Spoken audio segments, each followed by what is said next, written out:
Halo Sobat Dunia Seribu Besar, semoga Sobat selalu diberi kesehatan, panjang umur, dan rizki yang melimpah, amin.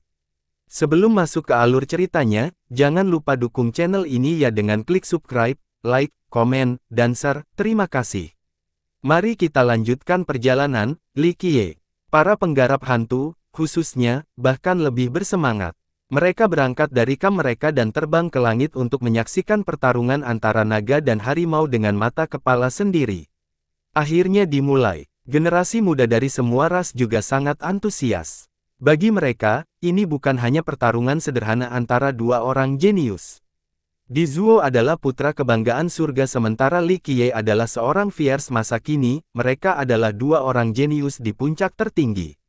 Jika generasi muda bisa menyaksikan pertarungan dengan mata kepala sendiri, maka mereka akan mendapat banyak manfaat darinya. Pencerahan Dao dan pengalaman pertempuran mereka di masa depan akan meningkat setelah tontonan semacam ini. Aura di Zuo berubah menjadi badai yang melanda seluruh alam air. Seolah-olah aura ini dapat menghancurkan dunia dan menyebabkan kekacauan. Sulit sekali membayangkan aura ini berasal dari seorang pemuda dan bukan dari nenek moyang. Li Qiye, mata di Zuo yang seperti tombaknya. Di Zuo tidak berteriak atau berteriak karena dia masih cukup tenang. Namun, cara dia mengucapkan kata, Li Qiye, seolah-olah dia sedang mengukir nama itu ke dalam buku kematian, menyebabkan orang lain berhutang. Li Qiye memandang di Zuo yang berdiri di sana, dengan bangga, dan segera memahami apa yang sedang terjadi, jadi dia dengan tersenyum menjawab, Di Zuo. Keluar dan bertarung sampai mati. Di Zuo langsung ke pokok persoalan. Dia belum mengambil tindakan, tapi niat membunuh yang tak henti-hentinya terlihat jelas. Li Qiye memandang dan tersenyum sambil berkata, pertempuran tidak masalah, tapi kamu seharusnya menerima kata-kata terakhirnya. Gadis itu pernah memintaku untuk melakukan sinkronisasi agar tidak membalas-balas dendamnya. Tutup mulutmu. Di Zuo tiba-tiba berteriak setelah Phoenix Maiden diangkat. Dia seperti dewa yang gila. Aura mengerikannya melanda dunia, menyebabkan ledakan yang terus-menerus melanda. Dia memancarkan energi darahnya yang akhirnya berubah menjadi energi pembunuh yang mengerikan. Setiap gelombang bagaikan tombak dewa yang menembus kubah langit. Energi mematikan ini membuat jaring di udara dan menyebar lebih jauh dengan cara yang lebih rendah. Dia menyatakan dengan nada dingin dan kejam, Li Qiye, kamu tidak punya pilihan untuk bertarung atau tidak. Jika kalian bertarung, maka aku akan melepaskan sungai 1000 ikan mas. Jika tidak, maka aku akan membunuh mereka semua dan kemudian memenggal kepalamu. Dunia ini mungkin luas, tapi tidak akan ada tempat bagimu. Di Zuo secara agresif mengancam Li Qiye tanpa ampun. Untuk membalas dendam pada gadis itu, dia tidak setuju membunuh sampai akhir dan bahkan membantai sungai 1000 ikan mas. Keponakan yang berbudi luhur tidak perlu khawatir tentang hal itu. Suara tenang tiba-tiba muncul saat ini. Seekor ikan mas besar berenang keluar dari formasi 100 orang suci. Sebuah permata melayang di atas kepala ikan mas saat gelombang cahaya abadi yang mampu mengungkap semua rahasia di dunia ini turun. Ini adalah permata indah, harta karun yang ditinggalkan oleh Kaisar Abadi Qianli. Semua orang terkejut melihat kelompok Daois Bao Gui duduk di atas ikan mas, dengan aman berenang menjauh dari formasi kerajaan. Mustahil. Seorang master sekte dengan kekuatan besar berseru kaget. Bagaimana ini bisa terjadi? Bahkan para tetua dari Titanic Crescent Sacred Ground terkejut, bagaimana mereka melakukannya. Mereka memahami pembentukan tahta tulang dengan sangat jelas. Tidak ada pertengkaran. Di dalam, tidak ada kesamaan yang sama sekali, namun ikan mas berhasil membawa semua orang keluar dengan selamat. Ini terlalu sulit untuk diterima. Memang agak lelah berjalan dan berhenti di sepanjang jalan yang panjang. Untunglah, harta karun yang ditinggalkan leluhur akhirnya jalan yang benar. Daois Bao Gui perlahan berbicara sambil berdiri di atas ikan mas. Mereka tidak terkejut sama sekali ketika mereka tersedot ke dalam formasi karena mereka memiliki permata indah yang ditinggalkan oleh Kaisar Abadi Qianli. Harta karun tertinggi ini membawa mereka keluar dari formasi. Meskipun demikian, hal itu memakan waktu yang lama. Mata di Zuo berbintang saat kehadirannya terus memenuhi langit dengan keagungannya yang mematikan. Dia kemudian dengan dingin menyatakan, tidak ada gunanya bahkan jika kamu ingin membantu Li Qiye karena aku hanya perlu membunuh beberapa ribu lagi. Keponakan berbudi luhur di Zuo, apakah kamu ingin menyelesaikan gangguan pribadi ini atau bertarung dengan Sungai Seribu Ikan Mas? Daois Bao Gui dengan tenang bertanya. Dia tidak sedikit pun marah. Sungai Seribu Ikan Mas bukanlah apa-apa. Suara kuno terdengar dari gunung leluhur seperti gemuruh Grendao, menyebabkan gemuruh guntur bergema. Orang yang berada di dalam gunung leluhur tidak menunjukkan wajahnya, namun mereka sudah memancarkan aura menakutkan ke seluruh alam air. Semua orang merasa ada keberadaan yang tak terganggu di dalamnya. Seolah-olah ketika orang ini melihat ke bawah, dunia akan tampak sangat tidak berarti. Ketika kata-kata orang ini keluar, semua orang gemetar ketakutan. Bahkan ekspresi nenek moyang dari kekuatan besar pun berubah. Nafas orang ini bahkan membuat mereka merasakan tekanan.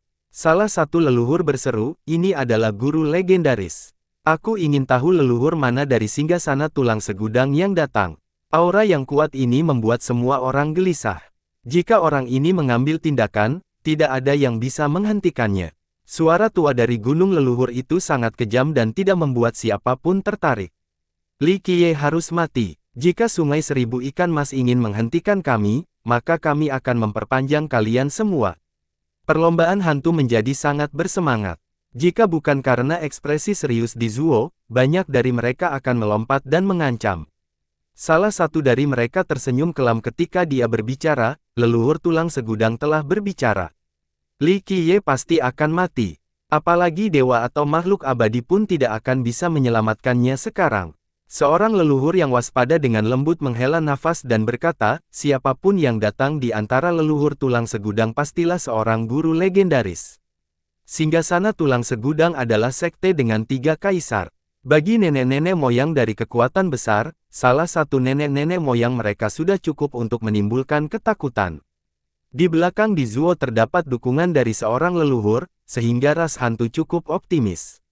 Ini juga merupakan dukungan dari seluruh ras hantu sejak leluhur tulang segudang menyatakan pendiriannya mengenai situasi ini dengan jelas. Mereka berasumsi bahwa Li Qiye pasti sudah mati karena dia tidak akan mampu menghentikan keberadaan mengerikan seperti singgasana tulang. Bunuh Li Qiye, biarkan dia menebusnya dengan darah. Seorang pemburu hantu tidak bisa menahan diri untuk tidak berteriak, tidak akan ada akhir yang baik bagi seseorang yang melawan ras hantu. Hahaha. Bukan hanya Li Qiye, bahkan Sungai Seribu Ikan Mas pun berencana melawan ras hantu, jadi menghancurkan juga sekte sungai. Hantu besar menambahkan bahan bakar ke dalam api dengan seringai licik. Aku merasakan hal yang sama. Membiarkan Sungai Seribu Ikan Mas tetap hidup sama dengan memelihara harimau di dalam rumah. Bagaimana kalau semua orang bekerja sama untuk menyerang Sungai Seribu Ikan Mas? Seorang raja menambahkan sambil tertawa kecil. Para raja kerajaan dan raja hantu tidak berani menyampaikan secara langsung kepada leluhur tulang segudang, sehingga mereka bersembunyi di tengah kepadatan dan mengipasi api. Belum lagi banyaknya harta karun yang dibawa oleh sekte sungai saat ini, Danau Seribu Ikan Mas saja telah diincar selama bertahun-tahun oleh kekuatan besar lainnya.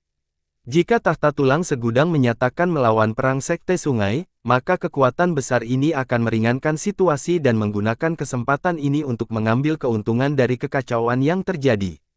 Penganut Tao Bao Gui tidak terkejut dengan komentar ras hantu atau kata-kata singgasana tulang segudang. Dia mengatupkan kedua tangannya ke arah gunung leluhur dan berkata, senior yang terhormat dari tahta tulang segudang, saya seorang junior jadi saya tidak dapat memutuskan masalah besar ini. Senior bisa langsung berbicara dengan leluhur kita.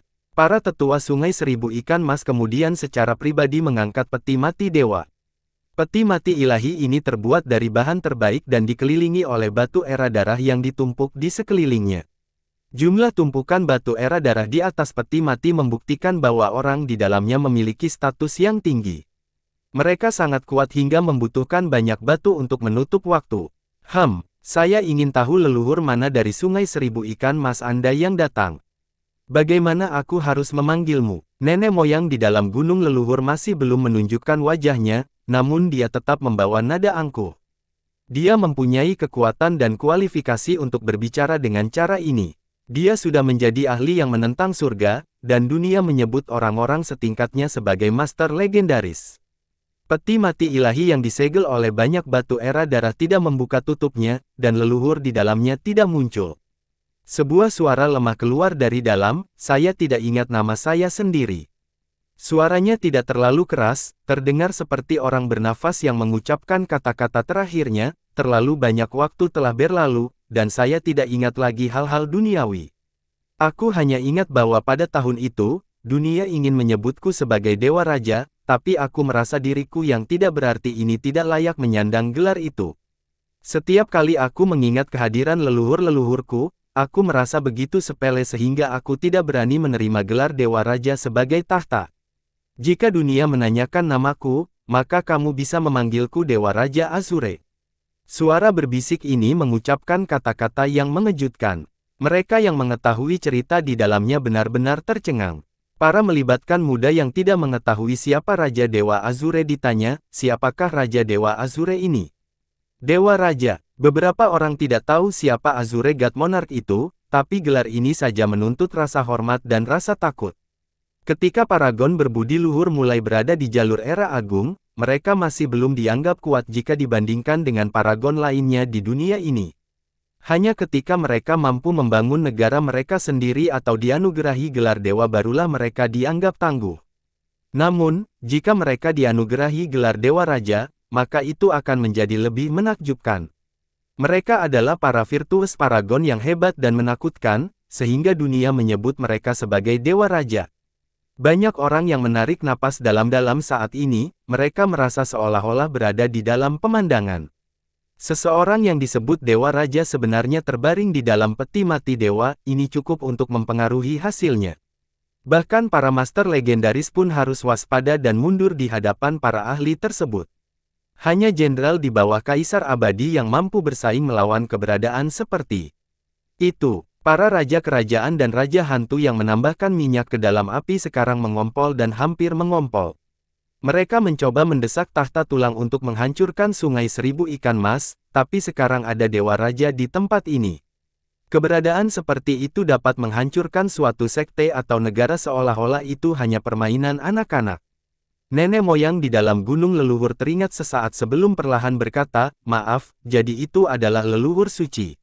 Siapa yang mengira bahwa pewaris Kaisar Abadi Qianli masih ada di dunia ini?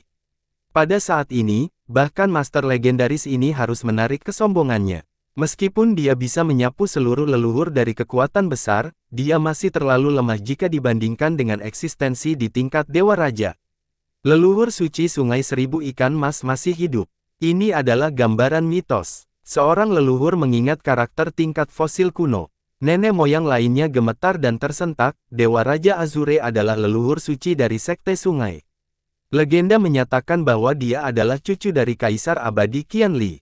Legenda mengatakan bahwa ketika leluhur suci masih sangat muda, dia diajar secara pribadi oleh Kaisar. Selama masa remajanya, dia dibawa oleh Kaisar sebagai pemimpin komandan pasukannya.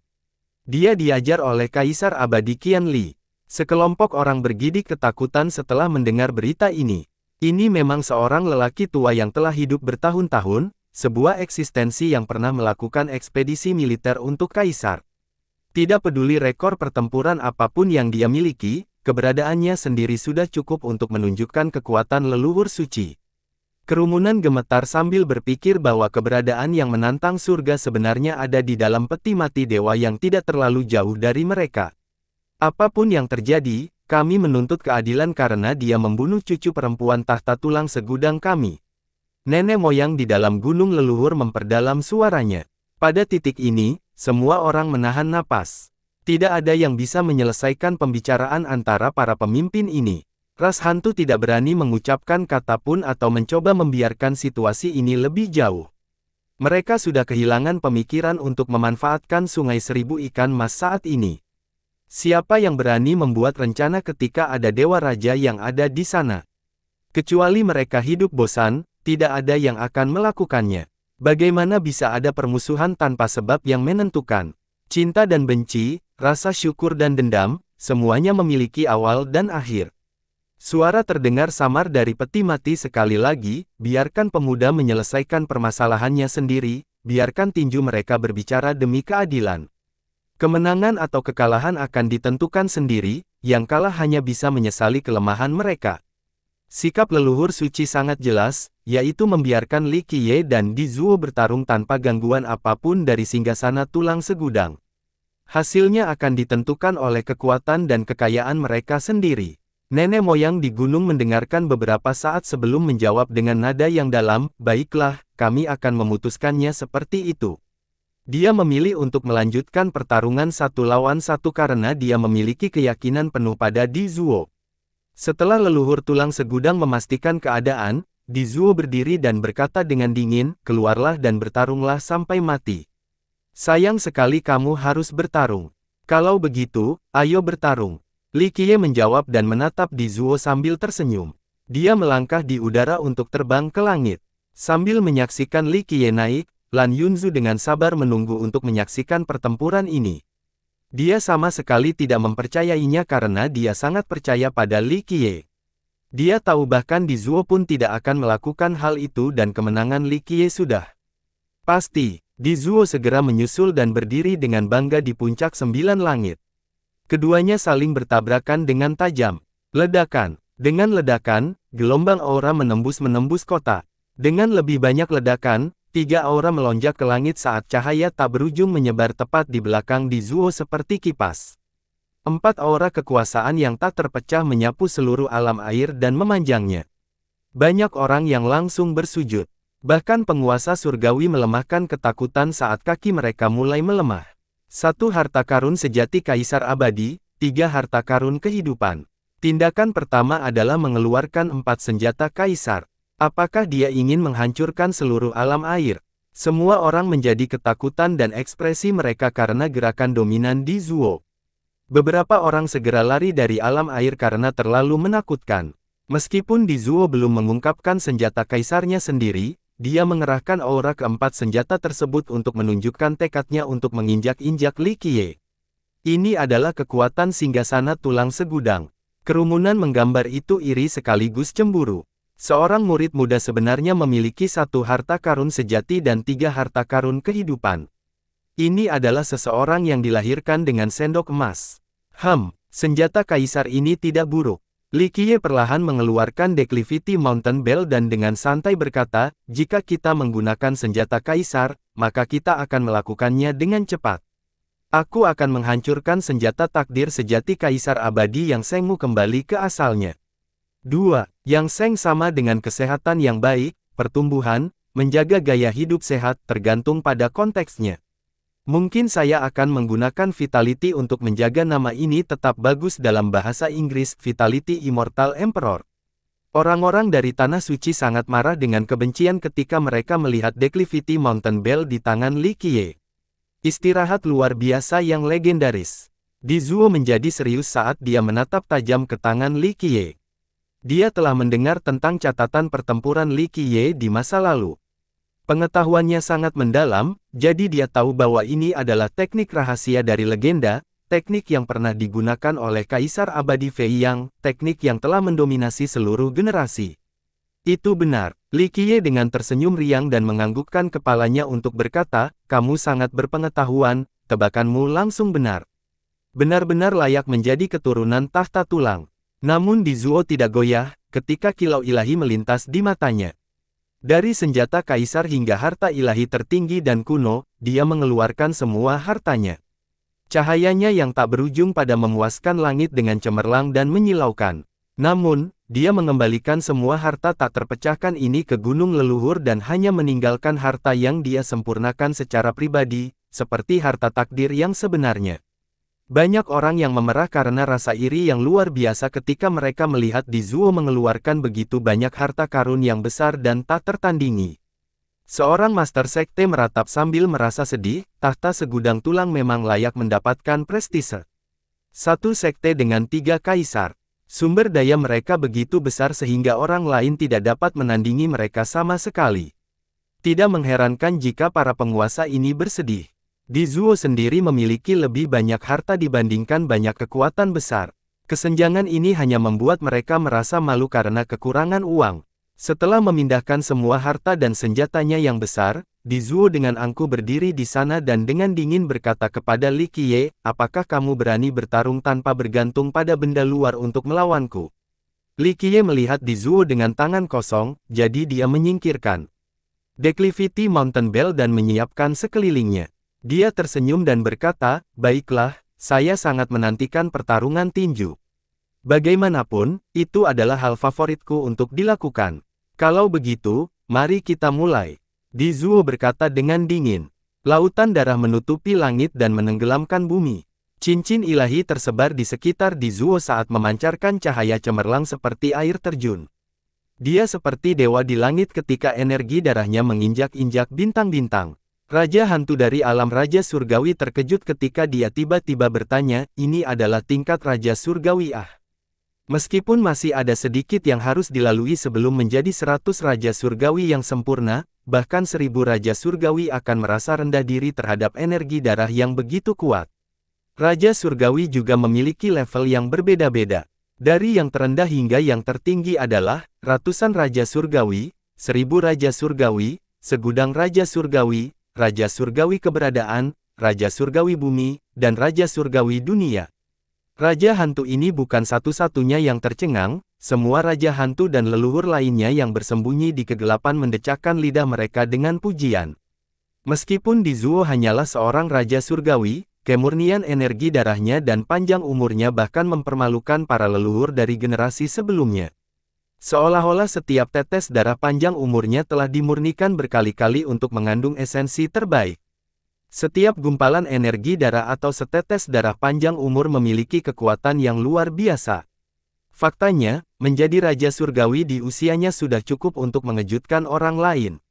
Ketika nenek moyang ini seusianya, mereka jelas bukan Raja Surgawi. Ini cukup untuk menunjukkan betapa hebatnya bakatnya. Generasi muda semakin yakin dengan kemampuannya. Semua hantu muda memandang Di Zuo sebagai idola dan tujuan mereka. Saat ini, semua pemuda menahan napas saat mata mereka beristirahat pada pemandangan. Pertarungan yang tidak mengandalkan harta karun adalah cara terbaik untuk menunjukkan kekuatan kedua belah pihak. Duel seperti itu tidak hanya menakjubkan, tetapi juga akan memaksa keduanya untuk mengerahkan keterampilan mereka hingga puncaknya. Keduanya berada di puncak generasi muda, jadi bisa menyaksikan teknik terbaik dan metode improvisasi paling halus yang mereka bawa ke pesta bagi kaum muda. Ini adalah pelajaran terbaik, siapapun yang memiliki sedikit wawasan akan dapat belajar banyak dari pertempuran ini.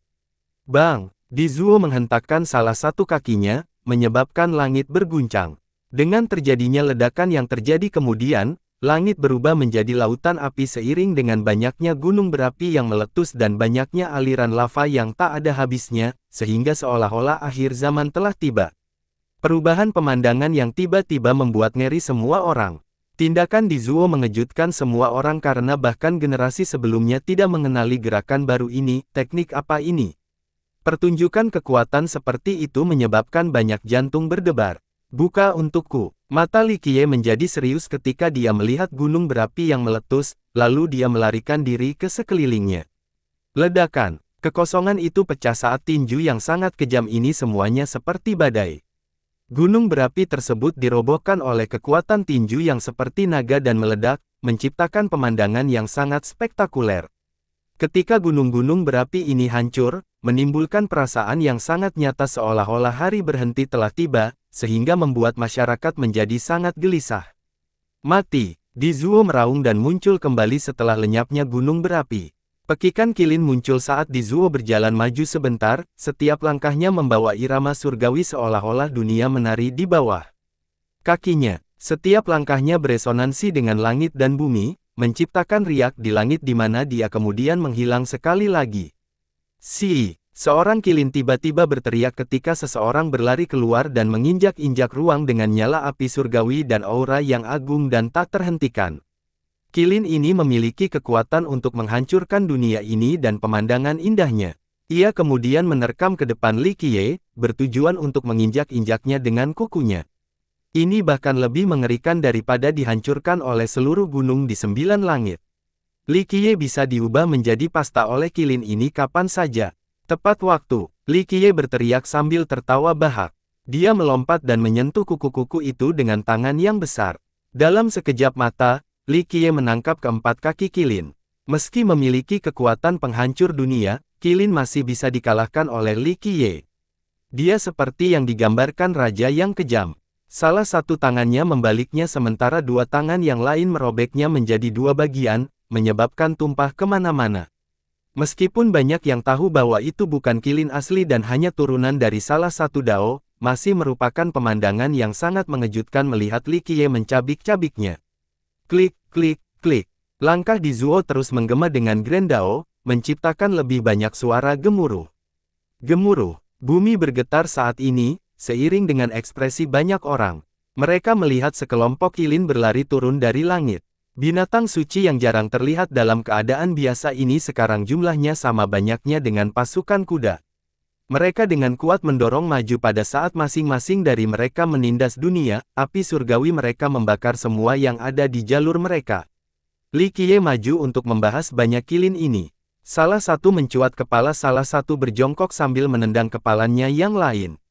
Hanya dalam sepersekian detik, Li Qiye bermanuver di seluruh langit dan melepaskan pukulan rentetan ke gelombang binatang buas yang tak ada habisnya ini. Banyak Qilin mati dengan otak mereka muncrat kemana-mana sementara yang lain terkoyak-koyak. Pada titik ini, Li Qiye berada di tengah-tengah Qilin yang tak terhitung banyaknya, dan dia membunuh semua yang menghalangi. Pembantaiannya memberikan gambaran yang mengerikan ketika daging dan darah berceceran di seluruh kanvasnya. Pada saat ini, dia seperti Tyrannosaurus dalam bentuk humanoid dan menciptakan jalur berdarah di antara banyak Qilin. Jika Qilin yang tak ada habisnya bagaikan banjir yang tak terhentikan, maka Li Qiye bagaikan pilar yang berdiri kokoh, membelah gelombang binatang buas ini. Dia tidak menggunakan teknik atau hukum apapun, tapi dia masih mampu membunuh mereka tanpa henti hanya dengan kekuatan dan kecepatan. Klik, klik, klik.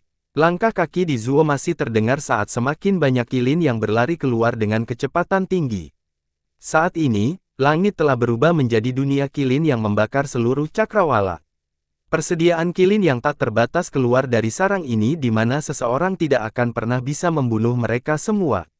Tidak peduli seberapa kuatnya Li Qiye, pada akhirnya dia akan kehabisan tenaga. Di Zuo tidak hanya menjinakkan Scarlet Flame Qilin, dia juga menciptakan seni yang unik.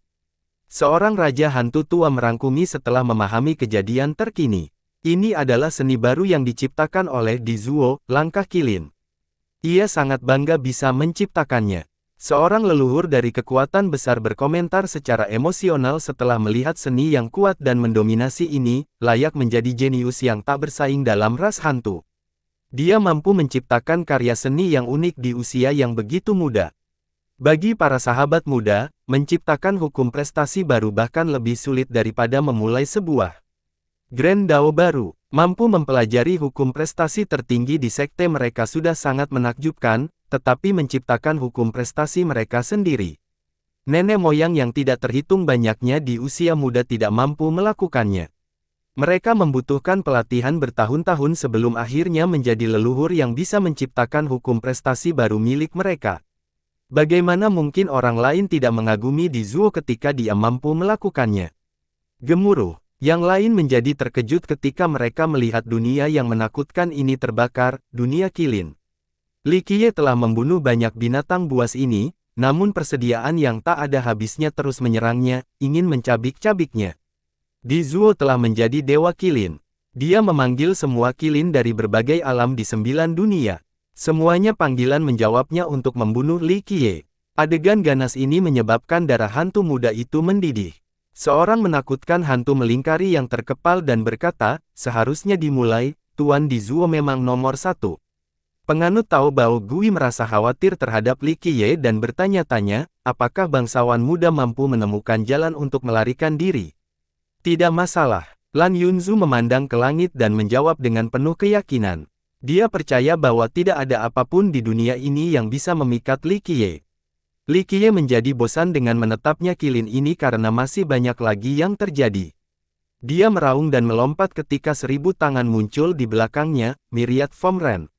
Dia kemudian menyerang dengan tangan aslinya sementara banyak tangan di belakangnya juga menyerang.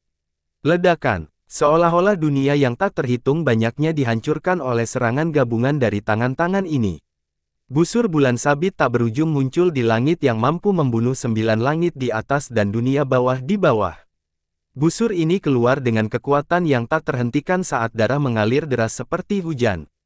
Kilin yang tak terhitung banyaknya dipenggal saat kepala mereka berkembang guling di tanah dan menumpuk menjadi gunung. Ren bentuk segudang adalah salah satu variasi mematikan dari teknik 1000 tangan melawan 9 dunia. Li Qiye jarang menggunakan jurus ini. Namun sekarang, serangan ini telah menghancurkan langkah Kilin Di Zuo. Setelah Kilin dihancurkan, Di Zuo muncul sekali lagi. Hanya dalam sepersekian detik, Li Qiye melesat ke depan dengan kecepatan yang luar biasa dan melepaskan tinju langsung ke arah wajah Di Zuo. Tanpa tertunda, Di Zuo juga membalas pukulannya. Benturan tinju mereka menyebabkan waktu terhenti karena kekuatan yang menakutkan mempertahankan waktu itu sendiri.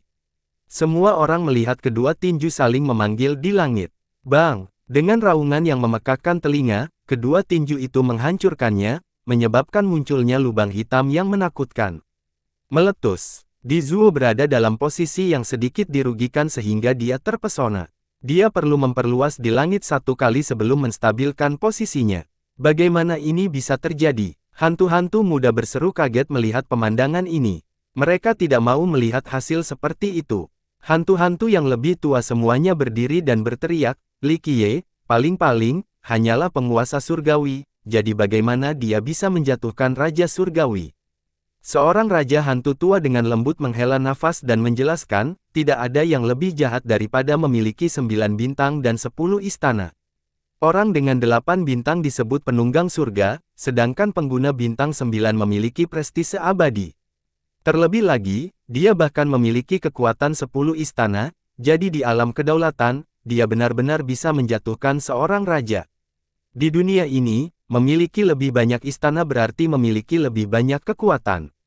Meski mereka enggan, tidak ada lagi yang bisa mereka lakukan. Pada titik ini, Di Zuo berdiri tegak dan menatap Li Qiye sebelum berbicara perlahan, kamu kuat. Semakin kuat kamu, semakin aku ingin membunuhmu. Hanya dengan melakukan itu aku bisa menghilangkan kebencianku. Dengan ledakan yang besar, istana mulai melayang di atas kepala Di Zuo. Semuanya muncul membentuk sebuah kerajaan yang megah, sebuah kerajaan besar dari masa lalu. Para penggarap hantu sangat gembira melihat istana takdir ini dan bertepuk tangan, 10 istana takdir. Tuan Di Zuo juga memiliki 10 istana. Seperti yang kubilang, dia adalah jenius nomor 1 ras hantu kita. Seorang anak muda menangis secara emosional. Sebelumnya, 10 istana Li Qiye memancarkan beban yang tidak terganggu yang menyebabkan hantu-hantu muda tidak mampu mengangkat kepala mereka karena kejeniusan terbaik mereka tidak begitu menantang surga. Namun sekarang, 10 istana Di Zuo menjadi alasan untuk bergembira, kejeniusan mereka tidak kalah dengan Li Qiye karena dia juga memiliki 10 istana. Meskipun Di Zuo tidak juga memiliki 9 bintang seperti Li Qiye, memiliki 10 istana sudah cukup menakjubkan dan patut dibanggakan. 9 layak mendapat penghormatan tertinggi, 10 mewujudkan kesempurnaan ekstrim. Seorang leluhur dari kekuatan besar meratap dengan sedih, ini memang dunia anak muda sekarang. Saya ingat ketika saya menganggap diri saya seseorang dengan talenta hebat, tetapi saya hanya memiliki 8 istana ketika saya berada di alam suci kuno. Tian Lunhui berdiri di kejauhan dan dengan tangan ringan sambil berkomentar, bagaimanapun juga, Di Zuo adalah Di Zuo. Dia layak menjadi harapan ras hantu. Bahkan Tian Lunhui tidak bisa menahan diri untuk tidak menghela nafas, ini membuktikan kemampuan Di Zuo yang menantang surga. Kawan atau lawan, Di Zuo berada di puncak generasi muda. Benar-benar jenius yang brilian dengan 10 istananya. Bahkan Daois Bao Gui dari Sekte Sungai menghela nafas dengan lembut. Sementara itu, Lan Yunzu dengan tenang menatap 10 istana Di Zuo. Dia merasa ini sangat normal. Jika orang lain mengetahui berapa banyak istana yang dimiliki Li Qiye, mereka semua akan terkena serangan jantung. Bahkan orang mati pun akan keluar dari kuburnya. Mari kita mulai, ucap Di Zuo. Kerajaan yang diciptakan oleh seluruh istana mengeluarkan kekuatan yang mengerikan. Seluruh tubuhnya ketika berubah sisik emas bersinar mulai muncul. Saat ini, dia tiba-tiba menghilang. Di hadapan semua orang ada naga emas besar yang melintasi langit dan bumi dengan kepalanya lebih besar dari gunung. Ia memandang rendah semua orang seperti naga dewa yang angkuh. Cahaya keemasan seterang obor suci bersinar di mana-mana dan menanamkan keinginan untuk beribadah sujud. Di Zuo tiba-tiba berubah menjadi naga emas besar menyebabkan seseorang berteriak, "Apa itu?" Tidak ada orang yang pernah melihat naga emas asli di dunia ini, tetapi naga raksasa di depan mereka ini sangat gamblang. Apakah ini jenis teknik tertinggi? Penonton tercengang melihat pemandangan ini. Naga emas memiliki aura yang membuat orang lain membusuk. Para pendengar yang lebih lemah berpikir bahwa mereka sedang bertemu dengan naga dewa dan ingin berlutut. Ini bukanlah teknik tertinggi atau sejenisnya, ini adalah fisik naga tirani. Seorang raja hantu dari generasi sebelumnya berkemah untuk dapat menyempurnakan fisik Hautian ke tingkat ini. Sungguh sulit dipercaya, hanya Di Zuo yang mampu melakukan hal seperti ini. Di Zuo lahir tanpa raja, orang suci, atau fisik abadi. Dia hanya memiliki fisik Hautian yang disebut fisik naga tirani. Fisik ini tidak buruk di antara fisik Hautian, tapi sangat kurang dibandingkan dengan fisik Xiantian, apalagi yang berperingkat lebih tinggi. Namun demikian, dia mengembangkan fisik ini hingga batasnya dan kemudian melampauinya, mengubahnya menjadi fisik yang tak terkalahkan. Apakah Di Zuo mencoba menyempurnakan tubuhnya menjadi tubuh naga asli? Mungkin dia ingin menjadi naga sejati. Namun, saya belum pernah mendengar fisik ini mencapai level seperti sebelumnya. Siapapun yang menyaksikan budidaya fisik biasa Di Zuo hingga tingkat ini menjadi takut. Mungkin bagi Di Zuo, tidak ada fisik terkuat di dunia ini, yang ada hanya orang terkuat. Seorang leluhur tersenyum pahit dan berkomentar, memiliki 10 istana dapat mendatangkan banyak orang, namun sekarang Di Zuo juga telah berhasil mengembangkan fisik naga tirani hingga tingkat ini, sehingga bahkan leluhur dari kekuatan besar pun merasa malu di hadapannya. Masuk akal jika tahta tulang segudang menaruh harapannya pada Di Zuo untuk menjadi kaisar abadi di masa depan. Jenius manapun akan menampilkan kepala arogan mereka di hadapan naga emas di langit. Fisik naga tirani yang normal tidak bisa menjadi menakutkan karena itu adalah hal yang mustahil. Growl, raungan naga itu membuat takut 9 langit. Ia kemudian menukik ke bawah dan menunjukkan cakarnya ke arah Li Qiye. Sepasang cakar ini menyebabkan langit runtuh dan yin dan yang jatuh. Tidak ada yang tahu betapa kuatnya cakar ini, mungkin bahkan Raja Surgawi tidak akan mampu menahan pukulan dan pukulan oleh kekuatan luar biasa ini. Bang! Pelepasan lainnya terjadi saat Li Qiye meraung dengan ribuan tangan yang melepaskan rentetan serangan dalam bentuk dua kepalan tangan raksasa. Ini adalah pertarungan antara dua tangan dan cakar naga. Gemuruh! Cakar naga itu perlahan mendorong Li Qiye hingga jatuh ke tanah. Bahkan tinju raksasanya pun tidak sebanding dengan sepasang cakar ini. Dalam sepersekian detik, naga itu mengibaskan ekornya dengan kecepatan yang luar biasa sehingga Li Qiye tidak bisa mengelak tepat waktu. Bam! Dia terlempar sangat jauh oleh ekornya, menyemburkan seteguk darah. Naga itu segera mengejar Li Qiye yang berada di udara. Cakarnya turun sekali lagi, berniat menghancurkannya. Tiba-tiba, auman Kunpeng muncul saat Li Qiye berubah menjadi Kunpeng primordial dan menggunakan kecepatan tercepatnya untuk menghindari cakar naga dengan terbang tinggi ke langit. Setelah itu, ia turun dengan sepasang cakarnya yang tak terhentikan yang diarahkan ke naga emas. Gemuruh! Saat ini, bumi hancur saat matahari dan bulan kehilangan sinarnya. Salah satunya adalah Kunpeng purba yang menutupi matahari, sedangkan yang lainnya adalah naga emas. Keduanya bertarung dengan kacau di langit lalu turun ke tanah dan bahkan ke laut. Kontes ini sangat kejam, cakar tajam Kunpeng merobek sebagian besar daging naga emas. Naga itu membalas dengan menggigit sayap Kunpeng. Keduanya bertarung hingga darah berceceran di mana-mana. Langit dihukum berulang kali oleh kekuatan mereka. Pertarungan tersebut begitu mencengangkan hingga membuat penonton tak bisa terhibur. Bahkan bagi nenek moyang dengan kekuatan besar, ini adalah pertempuran yang brilian.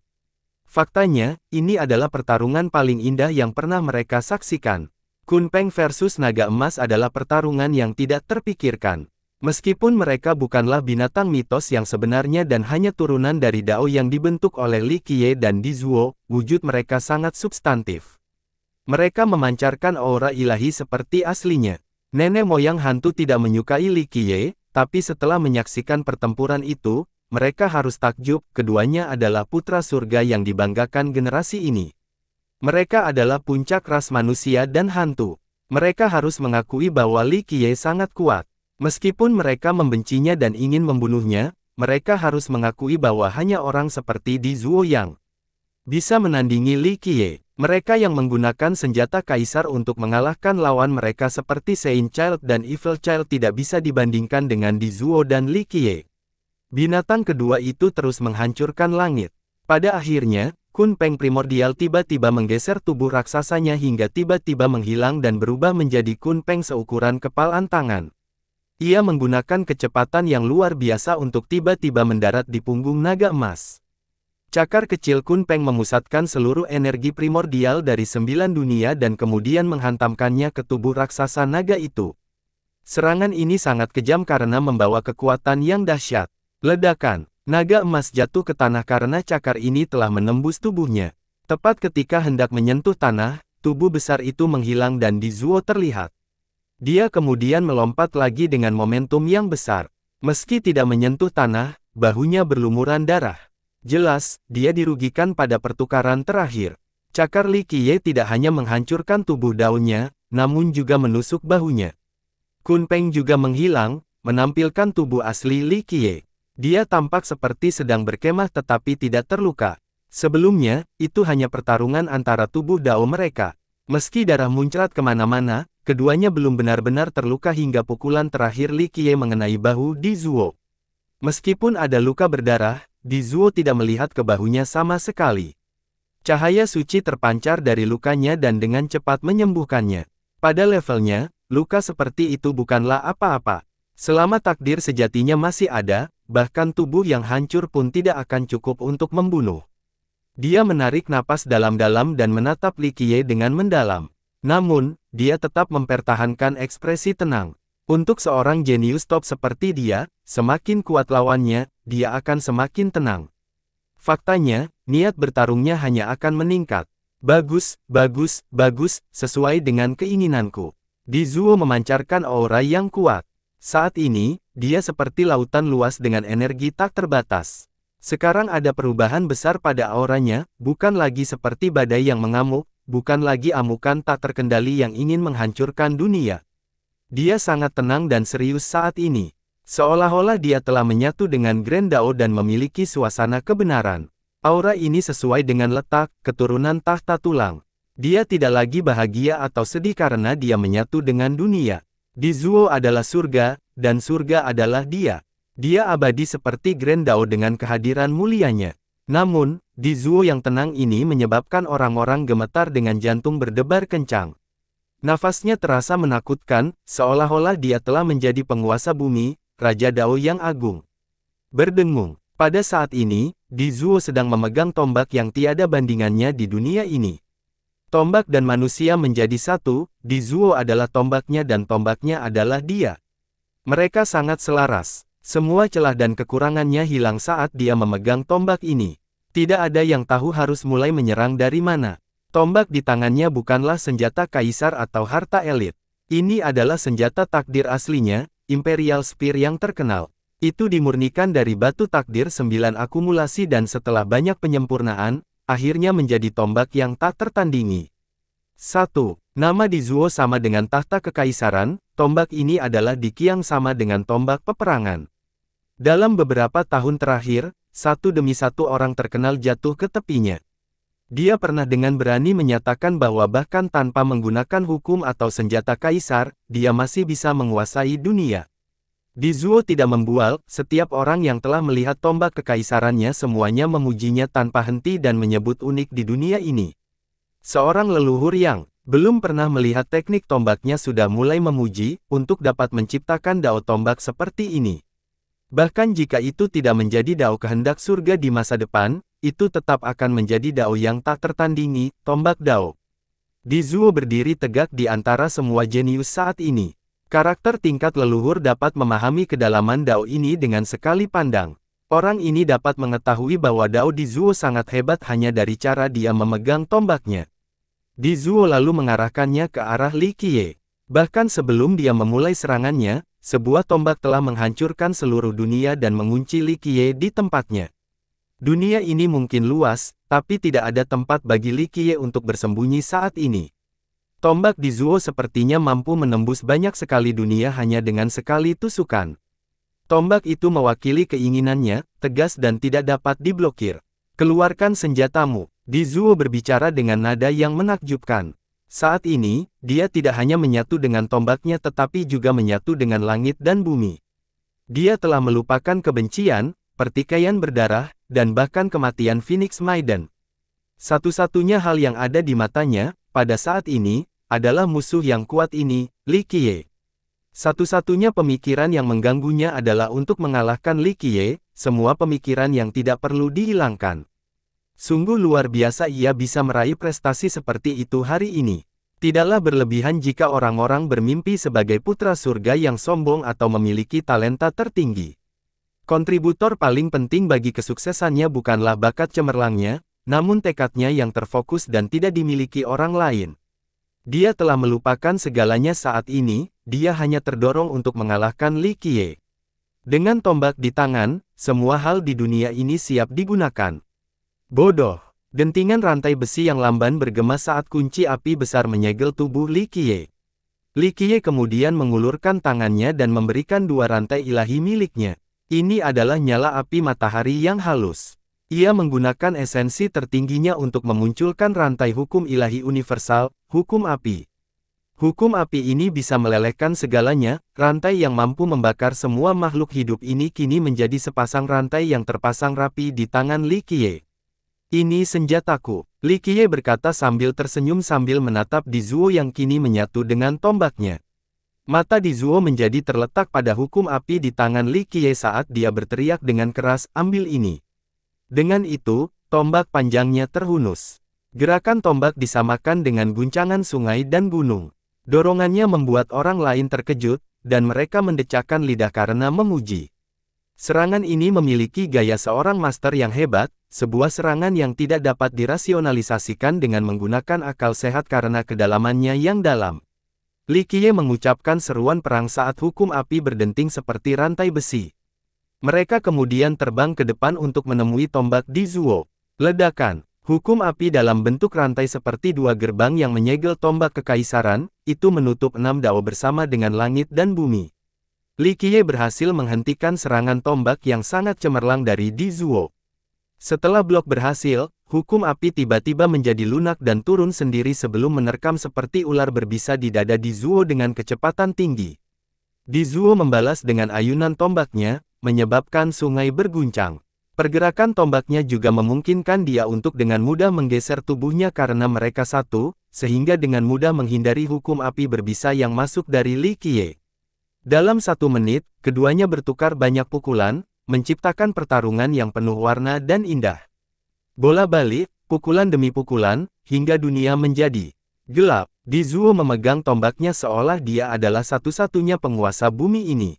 Dengan benda itu di tangannya, dia adalah seorang juara tak terkalahkan yang mendapat pujian tanpa henti dari para leluhur.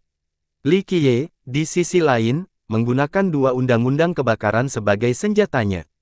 Kadang-kadang mereka berubah menjadi tombak, kadang-kadang menjadi rantai, dan kadang-kadang bahkan menjadi pedang dan pedang. Namun, tombak Di Zuo memiliki berbagai macam bentuk magis, sehingga dia bisa melawan Li Qiye tanpa mengalami kerugian sedikit pun. Dorongan Di Zuo sangat kuat hingga bintang-bintang pun berguncang dan kehilangan kilaunya. Ketepatannya luar biasa dan menimbulkan kekaguman. Dao tombak seperti itu luar biasa jika tidak unik di dunia ini. Pertempuran berlanjut dari langit, lalu ke laut, dan kembali ke langit. Keduanya tanpa henti bertukar pukulan tanpa mempertimbangkan keadaan langit. Teknik Di Zuo teratur namun fleksibel dengan serangan dan pertahanannya yang luar biasa dan lebih dari cukup. Mereka dapat diubah tanpa merusak apapun, dia adalah teladan Dao tombak. Sementara itu, hukum kebakaran di tangan Li Qiye hanya menari dan menyampaikan secara bebas tanpa struktur yang jelas. Itu secara berubah berdasarkan keinginannya, improvisasi lengkap ini membuat tindakannya lebih sulit diprediksi. Dia menyerang sesuka hati dan memiliki banyak celah. Keahlian Li Qiye tidak bisa dibandingkan dengan Dao tombak sempurna Di Zuo, tapi satu demi satu, dia berhasil menangkis semua serangan Di Zuo dan beberapa serangan lainnya. Jika Dao tombak Di Zuo adalah sebuah karya seni yang sempurna dan penuh hiasan, maka gaya Li Qiye adalah produk alam, meski kasar, namun tetap halus secara artistik. Pertempuran ini tidak bergantung pada senjata atau harta kaisar atau bahkan hukum yang tidak ada duanya dari para senior.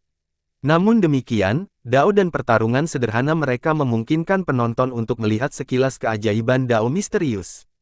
Keduanya dengan bebas menggunakan dao mereka satu sama lain dengan tulisan mereka sendiri tanpa mengikuti jejak sebelumnya. Hanya pertempuran seperti ini yang akan menunjukkan kemampuan mengerikan dan pencerahan mereka yang tak tertandingi. Satu tombak dan dua rantai menari saat keduanya bertarung dengan sengit. Semua penonton tersesat dalam pertempuran ini. Bahkan nenek moyang pun tidak luput dari kekaguman. Ya, saya tahu. Sementara itu, anak-anak muda semuanya merasa mendapat pemahaman baru. Bahkan generasi sebelumnya mendapat manfaat dalam hal ini ketika menyaksikan pertempuran ini. Seorang leluhur berkomentar secara emosional saat menyaksikan pertempuran penuh warna ini, keduanya adalah generasi jenius yang dibanggakan surga. Siapapun yang lahir di era yang sama dengan mereka yang beruntung sekaligus tertidur. Tidak peduli betapa cemerlangnya mereka, akan sulit untuk melampaui keduanya. Seorang makhluk abadi menyaksikan pertarungan itu dan dengan lembut menghela nafas dengan kesedihan. Mereka tidak berada pada level tersebut pada usia yang sama. Beberapa dari mereka senang karena mereka tidak dilahirkan di era yang sama dengan keduanya. Yang lain tidak bisa menahan diri untuk berkata, jika keduanya selamat dari pertempuran ini, bahkan jika salah satu dari mereka mencapai kaisar abadi, yang lain pasti akan mencapai puncak virtues paragon. Generasi muda yang terpesona tak bisa berkata-kata. Tidak peduli betapa hebatnya mereka, semuanya dibayangi pada saat ini. Mereka benar-benar sangat kurang jika dibandingkan dengan Li Qiye dan Di Zuo.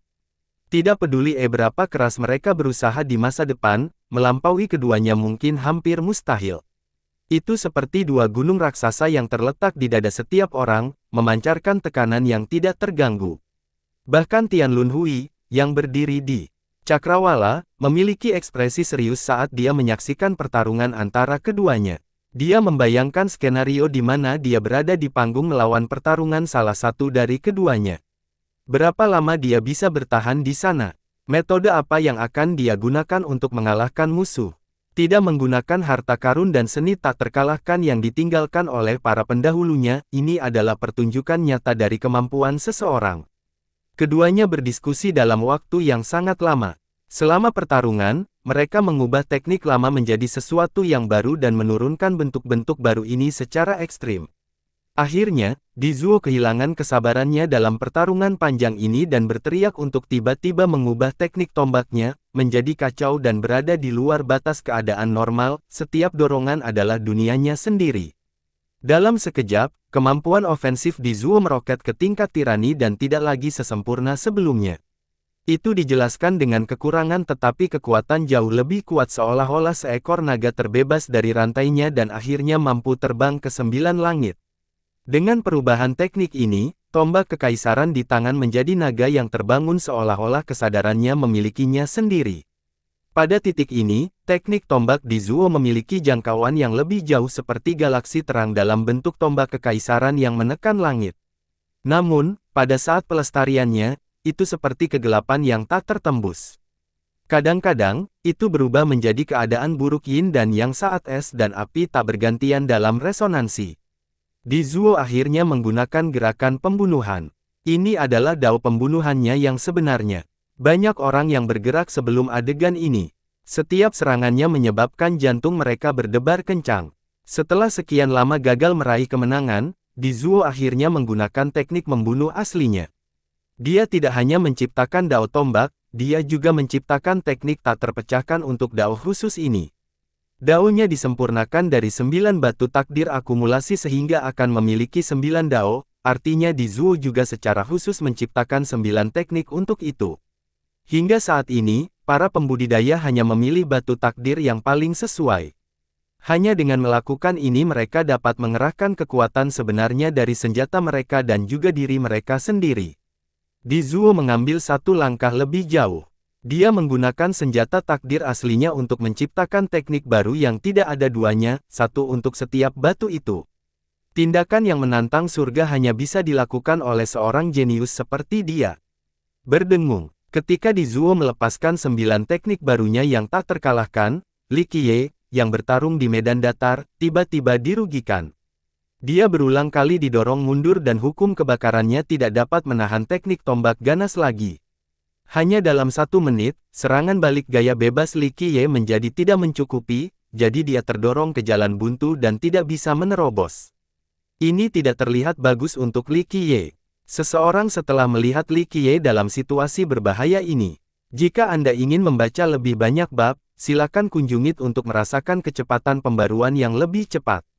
Para penggarap hantu yang hanya menginginkan kematian mulai mencibir meskipun sebenarnya tidak ada satupun dari mereka yang memenuhi syarat untuk melakukannya, terutama setelah menyaksikan pertempuran ini. Astaga, raungan naga muncul saat naga sejati muncul di langit sementara teknik tombak di Zuo berubah menjadi naga yang tak terhitung banyaknya dan tubuh tombak itu sendiri berubah menjadi emas. Serangan khusus ini dapat diartikan sebagai serangan yang tidak ada duanya sepanjang zaman. Itu menembus struktur temporal serta banyak sekali hukum. Bahkan hukum universal lainnya tidak dapat menghentikan momentumnya yang tidak dapat diubah. Tombak naga adalah turunan terakhir dari 9 teknik tak terkalahkan di Zuo, dan juga yang terkuat. Saat tombak ini keluar, waktu tidak lagi menjadi penghalang karena semuanya berhenti. Brengsek, hukum kebakaran Li Qiye tidak bisa menangani hal ini sehingga keduanya hancur. Tombak itu kemudian menusuk dada Li Qiye, menyebabkan darah terciprat tinggi saat dia terjatuh ke tanah. Ledakan, dia akhirnya terbanting keras ke tanah karena tanahnya menjadi merah karena darah. Ah, perkembangan mendadak ini mengejutkan Lan Yunzu dan membuatnya berteriak. Kerumunan saling melirik sambil bertanya-tanya, apakah ini sudah berakhir? Banyak orang yang menginginkan Li Qiye mati, namun pada saat ini, tidak ada seorang pun yang berani menyombongkan diri karena kekuatan Li Qiye berada di luar kemampuan mereka untuk memulainya. Ya, Tuan Di Zuo tidak terkalahkan. Para penggarap hantu bertepuk tangan dengan penuh semangat, mereka sangat bangga karena penindas mereka, Li Qiye, mungkin sudah mati saat ini di tangan Di Zuo. Di perbincangan, Tian Lunhui menjadi tercengang dengan serangan naga terakhir dari Di Zuo. Bahkan seorang jenius seperti dia takut akan serangan seperti itu. Serangan ini, baik dari segi kecepatan dan magis, tidak ditandingi, ini adalah puncak dari Dao Tombak. Tian Lunhui bertanya-tanya apakah dia bisa memblokirnya hanya dengan menggunakan kemampuannya sendiri tanpa hukum kaisar. Tuan Di Zuo sungguh luar biasa. Untungnya, dia adalah jenius nomor 1 kita. Para penggarap hantu sangat gembira dengan perkembangan baru ini. Suasananya sangat meriah dengan hantu-hantu yang melompat-lompat merayakannya. Namun, hal ini terhenti. Mayat Li Qiye yang berada di tanah tiba-tiba berdiri dan mencapai langit sekali lagi. Dadanya yang tertusuk tombak di Zuo dengan cepat terbentuk kembali. Para hantu segera menghentikan perayaan mereka saat kebangkitan Li Qiye. Mereka tersentak ketika melihatnya karena mereka menyadari betapa kuat dan menantang surga tubuhnya untuk menahan pukulan seperti itu. Li Qiye berdiri di udara sambil menunggu lukanya sembuh total. Posturnya yang santai membuat seolah-olah orang yang dadanya ditembus bukanlah dia.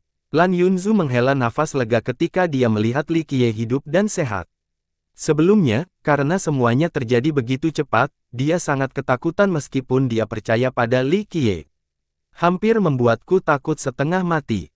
Untungnya dia masih baik-baik saja. Daois Bao Gui dan para tetua dari Sekte Sungai juga merasa lega. Generasi tua ini juga sangat ketakutan sekarang. Semua orang kemudian menyaksikan dengan napas tertahan untuk menyaksikan bagian selanjutnya dari pertempuran besar ini. Luar biasa, setelah lukanya tertutup, Li Qiye memuji Di Zuo, sungguh menakjubkan bisa menciptakan dao tombak yang begitu hebat. Bahkan jika kamu tidak menjadi kaisar abadi di masa depan, dao tombak ini akan cukup untuk dicantumkan di antara hukum kaisar. Pujian Li Qiye menunjukkan bahwa Di Zuo adalah seorang jenius yang cemerlang. Sangat sedikit yang pernah menikmati persetujuan yang diperolehnya dengan susah payah. Di Zuo mengarahkan tombaknya ke arah Li Qiye dan dengan kejam menyatakan, gunakan keahlian apapun yang tersisa sekarang, atau tidak akan ada kesempatan lagi. Serangan tombak berikutnya tidak akan menembus dadamu tapi kepalamu. Li Qiye tersenyum dan berkata, karena kamu benar-benar ingin berduel tanpa menggunakan hukum kaisar atau mengandalkan dao orang-orang sebelum kamu, maka aku juga harus menunjukkan ketulusan. Aku menghargai musuh yang kuat dan berbakat sepertimu, jadi meskipun aku membunuhmu, aku tidak akan menggunakan jurus jagoanku agar orang lain tidak menyebutku pengganggu. Di Zuo berbaur, dia sangat tidak senang dengan kata-kata Li Qiye. Matanya menjadi serius saat niat pembunuhan menjadi lebih jelas. Hingga saat ini, belum ada seorang pun yang pernah menyebut diri mereka pengganggu sebelum di Zuo. Li Qiye adalah yang pertama. Namun, Li Qiye mengatakan yang sebenarnya. Dia masih belum menggunakan salah satu dari immortal fisik miliknya. Pemesanan sudah selesai. Saya telah melihat dao tombak Anda. Sekarang, giliranmu untuk mengamati dao tinjuku. Dengan itu, 1000 tangan muncul di belakang punggung. Ini bukanlah 1000 tangan melawan 9 dunia dari suku segudang bentuk, melainkan sebuah seni milik Li Qiye. Masing-masing lengannya tidak seperti teknik lama. Sebaliknya, mereka mampu membangun dunia sendirian. Pada saat ini, ribuan tangan Li Qiye tampak sangat nyata. Seolah-olah ada banyak sekali tangan yang terbuat dari daging dan darah di punggungnya. Mati! Di Zuo berteriak lalu menusukkan tombaknya. Dia sekali lagi menggunakan serangan naga terkuatnya, ingin menghabisi Li Qiye dengan satu pukulan. Saat serangan naga ini keluar, tidak ada tombak lain di dunia ini. Tombak ini adalah yang paling menakjubkan dan tak terpecahkan dari semuanya. Itu berubah menjadi naga emas yang menembus struktur spasial. Tinju segudang, tinju surya. Li Qiye berteriak saat Di Zuo menusukkan tombaknya ke depan. Tinju ini mengubah langit menjadi siang hari. Pada saat itu, matahari yang tidak pernah terbenam muncul di dunia ini. Pada saat ini, Li Qiye dan tombak naga mencapai satu atmosfer dari satu sama lain seperti pantai tak berujung di sisi lain. Untuk berpindah dari satu ujung ke ujung lainnya, seseorang memerlukan waktu yang tak terhitung jumlahnya. Tinju pencipta matahari ini langsung menghasilkan celah spasial. Tidak peduli seberapa cepat tombak naga itu, ia tidak dapat menembus siang hari yang tak ada habisnya. Tepat ketika tombak itu jatuh ke batas siang hari ini, suara hembusan angin terdengar. Li Qiye melepaskan tinju dengan cahaya Buddha yang tak ada habisnya dan momentum yang tak terbendung untuk menemui tombak di siang hari. Ledakan. Dengan ledakan yang memekakkan telinga, langit hari itu terguncang. Tepat ketika siang hari berlalu, tinju lain bertemu dengan ujung tombak dan mencegah Di Zuo melukai Li Qiye dengan tombak kekaisaran. Di Zuo terkejut. Dia tahu betapa tajamnya senjatanya. Sebuah tinju menghantam ujung tombak, tombak yang memiliki momentum yang tak terpecahkan. Ini tidak terpikirkan. Bahkan tinju terkuat pun harus dikalahkan saat ini. Pada saat ini, Li Qiye akhirnya mengungkapkan nama tinju kedua ini, Myriad Fist, Indestructible Diamond Fist. Variasi tinju ini diciptakan oleh Li Qiye dengan menggunakan teknik 1000 tangan dan 12 fisik abadi sebagai fondasinya. Myriad Fist tidak hanya memiliki 12 variasi, tapi Li Qiye telah menciptakannya belum lama ini sehingga masih belum selesai. Di Zuo terkejut ketika tinju ketiga muncul ke depan seperti matahari yang mendekat, memaksanya menggunakan teknik tombak lain yang tak terhentikan untuk menangkisnya. Ledakan. Tinju ini menghantam tombak, tapi tidak berdampak banyak pada Di Zuo. Namun, dengan suara mendesis, tombak kekaisaran tiba-tiba menjadi merah panas, tetapi karena betapa menakjubkannya, tombak kekaisaran tidak meleleh di bawah panas ini. Meski begitu, Di Zuo tampak sedang menahan terik matahari saat ini. Jika terus seperti ini, maka Imperial Spear pasti akan meleleh. Tinju segudang, tinju yang ekstrim. Tinju ini sangat panas hingga tingkat yang luar biasa dan benar-benar dapat melelehkan semuanya. Itu tidak sejahat fisik yang ekstrim, tapi masih dalam tingkat panas yang tidak rusak saat tangan seseorang berubah menjadi matahari. Di Zuo terguncang dan ingin mundur. Meskipun dia cepat, tangan Li Qiye yang lain bahkan lebih cepat lagi. Ledakan. Dia tidak bisa menciptakan jarak yang cukup sebelum dipukul di bagian dada. Retakan. Dengan suara patah tulang, dia terpaksa kehabisan darah akibat tinju tersebut. Di Zuo tahu bahwa kecepatannya cepat, tetapi tinju tadi bahkan lebih cepat hingga dia bahkan tidak bisa menyadarinya. Tinju ini bahkan lebih cepat dari serangan naganya. Tinju segudang, tinju abadi yang melonjak. Apakah ada yang lebih cepat dari Soaring Immortal di dunia ini? Tidak. Dengan seruan perang, Di Zuo mengangkat tombak sekali lagi saat aura tak tercurah mengalir deras bagaikan sungai tak berujung. Dia ingin menggunakan tekniknya yang tak terpecahkan untuk menghentikan serangan terus-menerus Li Qiye. Meletus. Teknik tak terpecahkan di Zuo baru saja mengambil bentuk awalnya, namun tinju Li Qiye berikutnya seperti kunci emas dan menyegel tombak operasi, menyebabkan teknik yang awalnya sehalus sungai yang mengalir itu tiba-tiba terhenti. Segudang tinju penyegel emas. Ini adalah teknik di luar 12 fisik abadi, dan teknik ini terdengar dalam menghancurkan semua jenis senjata.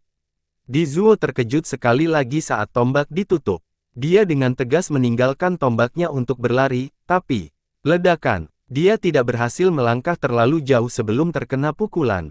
Ini adalah tinju yang hampir menembus tulang punggung, menyebabkan dia diperkaya darah.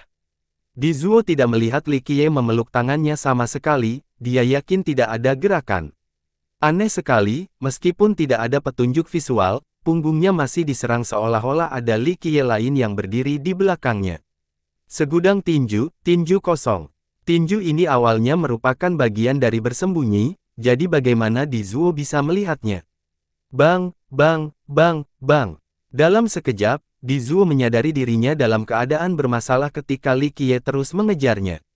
Meskipun Di Zuo berhasil menggunakan metode hebat untuk mendapatkan kembali kendali atas tombaknya, setelah melepaskan 9 teknik tombak hebatnya, dia masih tidak bisa menghentikan tinju segudang. Dia awalnya ingin menggunakan tombaknya untuk mendapatkan kembali momentumnya tetapi akhirnya dikalahkan berulang kali oleh Li Qiye. Dao tombaknya tidak sebanding dengan dao tinju Li Qiye. Bam! Akhirnya, Li Qiye menjatuhkan Di Zuo dari ketinggian dengan tinju lainnya dan menjepitnya ke tanah. Pada saat ini, Di Zuo berhenti menggunakan tombaknya untuk membalas karena daonya memang telah kalah dari tinju Li Qiye. Ledakan! Tubuhnya terbanting keras ke tanah. Lukanya bahkan lebih parah dari luka Li Qiye. Sosoknya berlumuran darah karena seluruh tulang di tubuhnya hancur. Jika itu orang lain, maka mereka pasti sudah mati sejak lama karena mereka tidak mampu menahan pukulan seperti itu. Namun, tubuh Di Zuo sangat tangguh dan masih bisa menahan serangan ganas Li Qiye. Tiba-tiba, dunia kembali sunyi karena semua penonton dari semua ras menoleh dan saling melirik. Tidak ada yang berbicara pada saat ini karena bunyi mereka telah diambil karena adegan mendominasi sebelumnya. Li Qiye mengejar dan mengalahkan Di Zuo jauh lebih merangsang daripada Di Zuo yang menggunakan 9 teknik tombaknya yang tak terpecahkan untuk mendorong Li Qiye mundur. Hantu-hantu itu bergetar di dalam. Jika Di Zuo kalah dari Li Qiye, maka tidak ada seorang pun di antara generasi muda hantu yang mampu bersaing dengannya, dan mereka tidak lagi mampu mengangkat kepala mereka setinggi-tingginya. Tian Lunhui juga tercengang melihat tinju segudang Li Qiye. Itu menanamkan rasa takut pada seorang jenius seperti dia. Jika itu dia dan bukan Di Zuo, hasilnya tetap tidak akan lebih baik. Namun, Di Zuo belum mati karena Li Qiye tidak terburu-buru membunuhnya. Di Zuo mengambil kesempatan ini untuk berdiri tegak dan berjalan ke langit lagi sebelum terlibat tabrakan dengan Li Qiye. Klak-klak. Serangkaian suara tulang yang menyatu muncul saat Di Zuo, dengan penuh semangat, menyambungkan kembali tulangnya yang patah. Li Qiye dengan gembira tersenyum pada Di Zuo, dia tidak terburu-buru untuk mengambil tindakan. Dia menunggu luka Di Zuo pulih sebelum bertarung lagi. Ras hantu menikmati momen istirahat yang sangat mereka butuhkan setelah melihat Di Zuo baik-baik saja. Selama Di Zuo masih hidup, masih ada peluang pembalikan untuk membunuh Li Qiye. Pahlawan muda. Jantung seorang leluhur dari kekuatan besar pukulan kencang saat dia memikirkan hal ini. Mereka diam-diam terkejut karena ngeri. Baik Li Qiye maupun Di Zuo menyebabkan makhluk dalam yang telah hidup selama jutaan tahun ini merasa takut dan waspada karena keduanya terlalu kuat. Mereka mulai membayangkan hari di mana mereka berdua akan menjadi lebih kuat lagi. Dapat dikatakan bahwa kebangkitan mereka sudah dekat. Saat mereka tumbuh lebih kuat, budidaya mereka bukanlah satu-satunya hal yang melampaui pakaian dalam lama ini. Begitu mereka mencapai virtues paragon, para leluhur ini hanya bisa berdiam diri tanpa daya dan menerima pukulan dari keduanya. Bahkan master legendaris pun akan berubah warna saat mereka mendengar nama keduanya. Generasi masa depan akan selalu melampaui generasi sebelumnya. Kita sekarang sudah tua, ini bukan lagi dunia kita. Seorang leluhur dengan kekuatan besar. Pada titik ini, para leluhur ini hanya ingin pergi untuk mengambil beberapa barang bagus dari makam perdana yang tidak menyenangkan sebelum kembali tidur nyenyak. Mereka tidak ingin hari ketika Di Zuo atau Li Qiye datang mendekati mereka. Pamor dan nenek moyang yang telah berdiri selama jutaan tahun ini akan segera dipatahkan. Bagi mereka, ini bukanlah khayalan belaka karena memang tidak dibuat-buat. 10 tahun adalah waktu yang singkat, sedangkan 30 tahun adalah waktu yang lama. Ketika putra-putra surga yang sombong seperti keduanya tumbuh dewasa, nenek moyang dengan kekuatan besar hanya bisa menerima pukulan mereka tanpa suara. Sebuah benua misterius milik kerajaan kuno segala era terbang mendekat, dan sebuah suara kuno datang dari dalam. Anak-anak muda masa kini sungguh luar biasa. Saat ini, Di Zuo dan Li Qiye masih saling menatap ke langit. Pertarungan mereka sejauh ini sangat spektakuler, dan hukum prestasi yang mereka ciptakan sendiri sungguh membuka mata. Semua orang menunggu ronde berikutnya saat luka Di Zuo perlahan pulih. Mereka semua tahu pertarungan akan dimulai lagi, dan mereka sangat ingin melihat gerakan pembunuhan apa yang akan dilakukan kedua orang ini selanjutnya. Gunakan semua metodemu. Li Qiye memandang ke arah Di Zuo dan dengan santai berkata, kita telah berjuang terlalu lama dan mulai menyia-nyiakan waktu semua orang. Kalau begitu kita akhiri ini. Mata Di Zuo bersinar dengan aura yang agung. Meskipun dia dipukuli hingga babak belur oleh Li Qiye, dia tetap tidak takut. Sebaliknya, hal itu justru semakin memperkuat keinginannya untuk bertarung. Di Zuo memang Di Zuo, berbeda dari orang lain. Dia hanya menjadi lebih ganas saat menghadapi lawan tangguh dan akan mengeluarkan lebih banyak lagi potensinya yang belum dimanfaatkan. Dia tidak pernah takut terhadap musuh yang kuat. Li Qiye sangat senang melihat Di Zuo masih memiliki keinginan untuk bertarung, jadi dia berkata, kalau begitu, kita akan melakukan pertarungan terakhir, sarankan kamu gunakan langkah terbaikmu sekarang. Di Zuo menatap Li Qiye dengan ekspresi sangat serius. Dia menarik napas dalam-dalam dan, dengan ledakan, roda kehidupannya muncul dan berubah menjadi lautan darah. Pada saat ini, dia tidak lagi menahan diri karena seluruh energi darahnya mengalir ke tubuhnya. Bagi Di Zuo, ini adalah pertarungan terakhirnya, jadi jika musuhnya tidak mati, yang tergeletak mati di tanah adalah dia. Energi darahnya tidak ada habisnya dan menciptakan ledakan yang menderu. Saat roda kehidupannya berputar, darah panjang umurnya menjadi sangat bersinar, setiap tetesnya mengandung energi duniawi yang unik dan membawa energi kehidupan yang tak terbatas.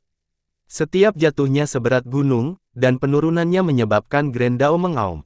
Pada saat ini, Di Zuo sedang menghabiskan darah panjang umurnya karena dia ingin menggunakan seni Dao terkuatnya untuk membunuh Li Qiye.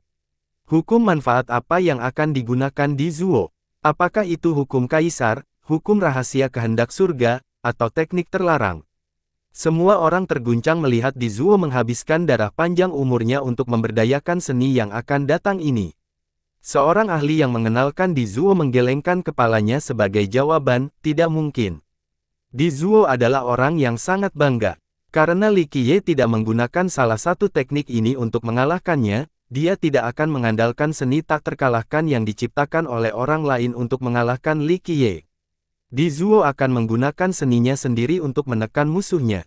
Mungkinkah, selain Dao Tombak, Di Zuo juga telah menciptakan seni menakjubkan lainnya? Spekulasi ini menyebabkan semua orang mengubah ekspresi mereka.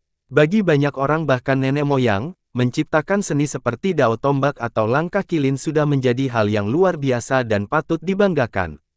Namun kini, tampaknya pencapaian Di Zuo tidak hanya berhenti di situ, ia juga memiliki seni lain yang tak terkalahkan. Hal ini menyebabkan jantung semua orang berdetak lebih cepat. Apa teknik lainnya ini? Mungkinkah itu lebih kuat dari teknik 9 tombak? Orang-orang yang menganggap hal ini sangat tidak percaya sementara para leluhur merasa bahwa menciptakan 9 teknik tombak adalah batas kemampuan Di Zuo. Setidaknya, ini adalah batas bagi seorang jenius yang belum mencapai Virtuous Paragon. Jika dia benar-benar memiliki teknik yang lebih hebat, maka ini akan terlalu menakutkan. Tidak heran kenapa dia disebut sebagai jenius nomor 1 di dunia Secret Nether. Berdengung, saat energi darah Di Zuo mencapai batasnya, ruang tiba-tiba bergetar. Dalam sekejap, dunia menjadi gelap karena semua benda langit menghilang. Di Zuo mengeluarkan api samar seperti kabut hitam yang menyebar di malam hari. Pada saat ini, dunia diselimuti oleh kain kafan hitam yang diciptakan oleh Di Zuo. Jika Anda ingin membaca lebih banyak bab, silakan kunjungi. Dengan ekspresi yang berubah, Li Qiye mundur memilih setelah diserang oleh kegelapan ini, tapi sudah terlambat. Kegelapan ini membentuk wilayah kekuasaannya sendiri, mempengaruhi Li Qiye dan Di Zuo di dalamnya. Orang akan menemukan bahwa tidak ada matahari atau bulan di wilayah ini. Tidak ada galaksi, tidak ada tumbuh-tumbuhan, tidak ada ikan atau burung dan serangga, tidak ada banyak sekali dao dan hukum universal. Semuanya hilang di domain ini, semuanya tanpa warna dan kehidupan, di luar Di Zuo sendiri. Ekspresi Li Qiye tenggelam setelah terjebak di dalam domain ini. Dia mencoba menyampaikan prestasi hukum, tetapi tidak terjadi apa-apa. Seolah-olah semua hukum di dunia ini telah diumumkan di tempat ini. Membuka, Li Qiye menjerit panjang dan memberikan fondasinya untuk berubah menjadi Kunpeng primordial. Namun, meski sayapnya terbentang, Kunpeng tidak bisa terbang, tiba-tiba jatuh dan menimbulkan suara benturan. Yayasan daunnya telah kehilangan bahan bakarnya, energi duniawi, serta kekuatan Grand Dao.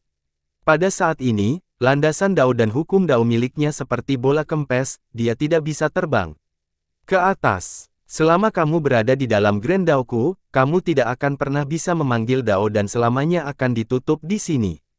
Ini daoku, apotik. Di Zuo memegang kendali penuh atas wilayah ini. Dia menatap Li Qiye dan mengarahkan jarinya ke tubuhnya. Ledakan. Li Qiye terpesona oleh jari ini. Itu mengarah ke dadanya dan meninggalkan lubang yang mengerikan dan berlumuran darah saat darah muncrat. Li Qiye bangkit dan berteriak, "Saya tidak percaya pada ilmu sihir, buka untuk saya." Li Qiye, sekali lagi, menyampaikan hukumnya untuk mengaktifkan Grand Dao. Namun, tidak ada gunanya di tempat ini, Dao tidak menjawabnya. Ledakan. Di Zuo menghempaskannya sekali lagi, menyebabkan tumpahnya darah. Dia tidak terburu-buru membunuh Li Qiye karena dia yakin akan kemenangannya. Pada titik ini, dia dengan angkuh menyatakan, bahkan hukum seorang kaisar pun akan dibatasi di tempat ini. Seperti yang saya katakan, sebelum dao apotik saya, banyak sekali dao akan kehilangan warnanya. Jika kamu tidak percaya padaku, coba gunakan hukum kaisar. Dao macam apa ini? Melihat pembalikan yang tiba-tiba membuat semua orang tercengang ketakutan. Jika semua dao dan hukum, termasuk hukum kaisar, kehilangan pengaruhnya saat berada di dalam Grand Dao Di Zuo, maka ini akan sangat menakutkan. Jika ini terjadi, maka konsensus apapun makhluk itu, mereka akan tetap ditekan oleh Grand Dao Di Zuo dan akan menjadi ikan di piring tanpa mampu melawan. Ini terlalu menakutkan. Baik pakar hantu maupun tokoh hebat dari ras lain sama-sama terkejut. Grand Dao seperti itu merupakan ancaman bagi siapa saja. Tian Lunhui juga sangat terpengaruh oleh Dao ini, yang terlihat dari ekspresi terkejutnya. Grand Dao ini takut membuatnya. Seorang leluhur yang sangat berpengetahuan tentang tahta tulang segudang berbicara dengan ekspresi yang berubah, apotik, apotik. Apotik, saya ingat sekarang, ini adalah bagian dari legenda tertentu. Dia mengingat mitos tertentu dan berteriak dengan cemas, ini digagas oleh Kaisar Abadi Yaoxi. Rumor mengatakan bahwa ketika dia sudah tua, Kaisar Abadi Yaoxi memperoleh serangkaian mantra dari kitab suci kematian, salah satu dari 9 kitab suci besar, dan mendapatkan banyak manfaat darinya. Dia mengarang ide tentang Grand Dao tertinggi, tapi sayangnya, dia sudah menjadi Kaisar Abadi sehingga dia tidak bisa melaksanakannya. Meskipun demikian, dia masih membuat garis besar untuk Dao tertinggi ini dan menamakannya apotik. 1. Yaoxi sama dengan era cemerlang. Kitab suci kematian, salah satu dari 9. Apakah hal seperti itu benar-benar ada? Semua orang terkejut karena kitab suci selalu menjadi legenda karena tidak ada yang pernah melihatnya sebelumnya. Ya, ini adalah Dao apotik yang diciptakan oleh Kaisar Abadi Yaoxi, dan Di Zuo sendirilah satu-satunya yang dapat menggunakannya. Suara leluhur tulang segudang datang dari gunung leluhur. Orang-orang menarik napas dalam-dalam setelah hal ini dikonfirmasi oleh leluhur dari tahta tulang. Ini adalah teori yang diciptakan oleh Kaisar Abadi Yaoxi di masa orang tuanya, sungguh Grand Dao yang menakutkan dan tertinggi. Tahta tulang segudang memiliki 3 kaisar. Dalam urutan kronologis, mereka adalah Kaisar Abadi Wangu, Kaisar Abadi Yang Sheng, dan Kaisar Abadi Yaoxi. Namun, Kaisar Abadi Yaoxi menggabungkan karakteristik terbaik dari 2 kaisar sebelumnya untuk membentuk sekolahnya sendiri sebelum menjadi Kaisar Abadi. 2. Wangu sama dengan segudang tulang, Yang Sheng sama dengan vitalitas, Yaoxi sama dengan era cemerlang. Di masa orang tuanya, ia memperoleh beberapa halaman yang berisi mantra dari kitab kematian. Setelah mempelajari halaman-halaman ini, dia mempunyai pemikiran yang berani dan ingin berjalan ke arah yang benar-benar baru. Dari sini, dao tertinggi baru terbentuk dalam pikiran. Sayangnya, dia sudah membawa kehendak surga pada saat itu. Ia telah menerima daonya dan menjadi satu-satunya di dalamnya. Jika dia ingin membuat Grand Dao baru miliknya, maka dia harus memulai dari awal. Oleh karena itu, dia memilih untuk tidak memasaknya dan hanya meninggalkan garis besar tahta tulang segudang, menamakannya apotik. Ia berharap para murid generasi mendatang dapat menyelesaikan Grand Dao tertingginya. Baru pada generasi di Zuo yang brilian, misteri Dao apotik dieksplorasi untuk meneruskan Grand Dao Kaisar Abadi Yaoxi. Namun, di Zuo belum menyelesaikan Dao tertinggi ini. Mengaktifkannya membutuhkan energi darah dalam jumlah besar dan bahkan darah panjang umur. Itu adalah harga yang sangat besar yang harus dibayar untuk menggunakan Dao ini. Bang, Di Zuo kembali menghempaskan Li Qiye. Li Qiye mencoba menyampaikan energi dan hukum duniawi sekali lagi untuk melihat apakah mereka dapat melawan Dao apotik, namun untuk sementara tidak ada gunanya. Paling tidak, hukum kelayakan yang biasa tidak berfungsi.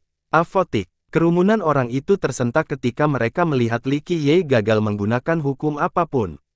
Mereka semua tahu bahwa dia melawan surga, tetapi sekarang, dia hanya menerima pukulan itu tanpa mampu melawan. Mereka menggumamkan nama, apotik, sementara hawa dingin berada di punggung mereka. Kata ini seperti kutukan, dan bahkan para penggarap hantu pun ketakutan. Meletus. Pada saat ini, Di Zuo akhirnya mengangkat leher Li Qiye. Sepertinya dia bisa memecahkannya kapan saja. Kelompok Daois Bao Gui terkejut namun tidak berdaya. Dengan cengkeramannya yang kuat di leher Li Qiye sambil menunjukkan ekspresi yang berubah-ubah, Di Zuo berbicara dengan nada membunuh, ini untuk Phoenix Maiden. Aku akan menggunakan kepalamu untuk menghormati kedamaian. Bahkan ketika digenggam oleh Di Zuo, Li Qiye masih tetap santai seperti biasanya. Dia sebelum tersenyum berkata, apakah kamu ingin mendengar beberapa kata? Ucapkan kata-kata terakhirmu. Di Zuo menjawab dengan dingin. Matanya penuh dengan kilatan mematikan, Li Qiye tidak berbeda dengan orang matinya saat ini. Pertama-tama, masih terlalu dini untuk mengucapkan kata-kata terakhir. Kedua, Dao ini memang tangguh dan bisa diterima oleh kehendak surga di masa depan. Ketiga, sayangnya, Anda tidak akan bisa hidup untuk melihat hari itu. Keempat, Dao ini mungkin kuat, tapi bukannya tidak terpecahkan. Seperti yang saya katakan sebelumnya, saya tidak ingin menjadi penindas jadi meskipun Anda dapat menghentikan banyak hukum saya, ia tidak dapat memblokir semuanya. Tentu saja, ini semua sudah berlalu karena tidak perlu lagi menggunakan hukum. Kelima, giliranku. Li Qiye berbicara dengan tenang. Semua orang terkejut ketika Li Qiye menyampaikan pidatonya. Hidupnya tergantung pada seutas benang, namun dia tetap bertindak begitu riuh.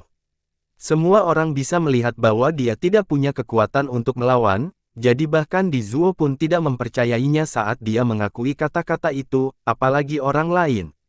Di Zuo mencibir dan berkata, sekarang semuanya sudah terlambat.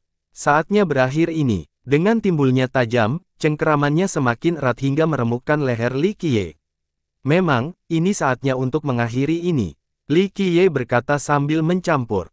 Dalam sekejap, dia melepaskan lautan pengetahuannya yang disertai dengan ledakan menderu. Pada saat ini, semua istana takdir dikembalikan dengan cahaya ilahi yang sangat besar. Gambar-gambar aneh dan spektakuler muncul di langit seolah-olah seorang kaisar abadi telah tiba dan sedang dipuja oleh rakyatnya.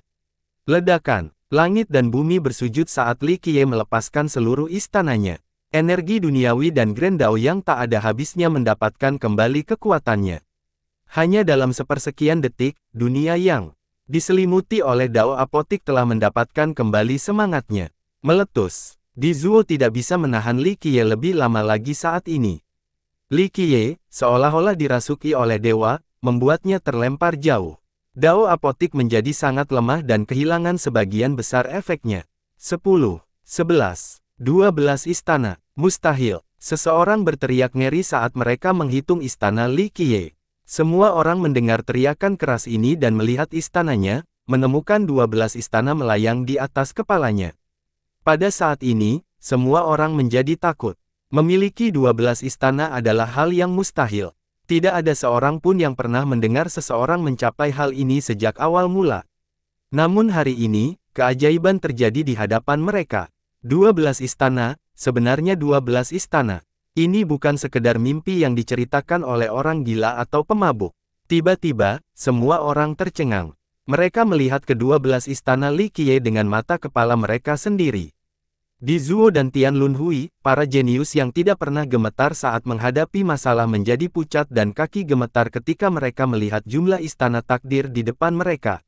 Mereka cemerlang dan tiada bandingnya tetapi masih mengalami pukulan besar ketika mereka melihat istana. Mereka tahu bahwa setelah memiliki 9 istana, membuka istana sangatlah sulit sehingga istana ke-12 pada dasarnya mustahil. Namun, apa yang mereka anggap mustahil telah dicapai oleh Li Qiye, sehingga menyebabkan emosi mereka merajalela. Setelah jeda yang lama, membiarkan setiap orang kembali ke tubuh mereka, seorang leluhur berteriak seolah-olah dia baru saja melihat hantu, yang tidak mungkin. 12 istana takdir, Bang! Pada saat ini, ke-12 istana menghilang saat Li Qiye berdiri tegak di langit. Dia berada di atas 9 langit dan banyak sekali dunia. Cakrawala berada dalam genggamannya. 4 istana membentuk sebuah domain, 8 untuk membentuk sebuah kerajaan, dan 12 untuk membentuk surga. Ungkapan ini telah diwariskan sejak lama, namun tak seorang pun pernah melihat pemandangan 12 istana yang membentuk surga.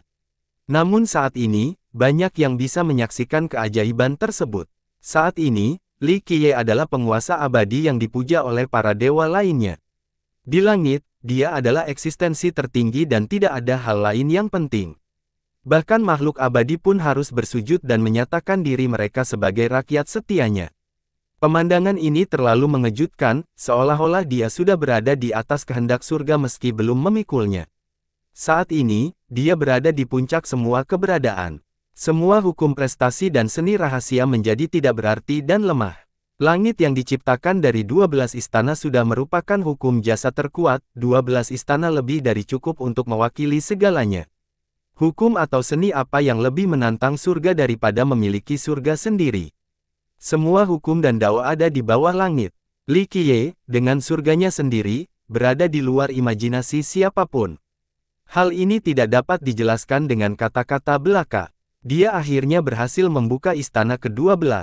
Lan Yunzu mendesak. Dia tahu cepat atau lambat, dia akan mampu melakukannya, tetapi dia tidak mengira hari ini akan datang begitu cepat. Surga dari 12 istana. Mulut Daois Bao Gui menjadi kering setelah melihat langit di atas kepala Li Qiye. Pada saat ini, dia dan nenek moyang kekuatan besar benar-benar pucat karena takjub. Tidak ada seorang pun yang mampu menghentikan kebangkitan Li Qiye, baik di Zuo maupun Tian Lunhui tidak akan mampu melakukannya. Saatnya berakhir ini, Li Qiye berkata sambil tersenyum. Tidak ada teknik atau hukum karena langit Li Qiye cukup banyak. Begitu pengaruhnya menyebar, tidak ada yang bisa menghalangi jalannya. Tidak, Di Zuo berseru dengan ekspresi kaget, tapi dia tidak berdaya. Ledakan, dia terpesona ketika darah muncrat kemana-mana, menyebabkan ekspresi pucat. Dao apotik telah sepenuhnya ditekan oleh langit Li Qiye tanpa usaha apapun. Semuanya menjadi tidak penting, apa yang lebih kuat dan lebih tinggi dari langit. Penindasan terhadap langit menyebabkan semua orang menarik napas dalam-dalam saat mereka merasakan tulang punggung mereka membeku. Siapapun pasti berkeringat dingin saat menonton adegan ini.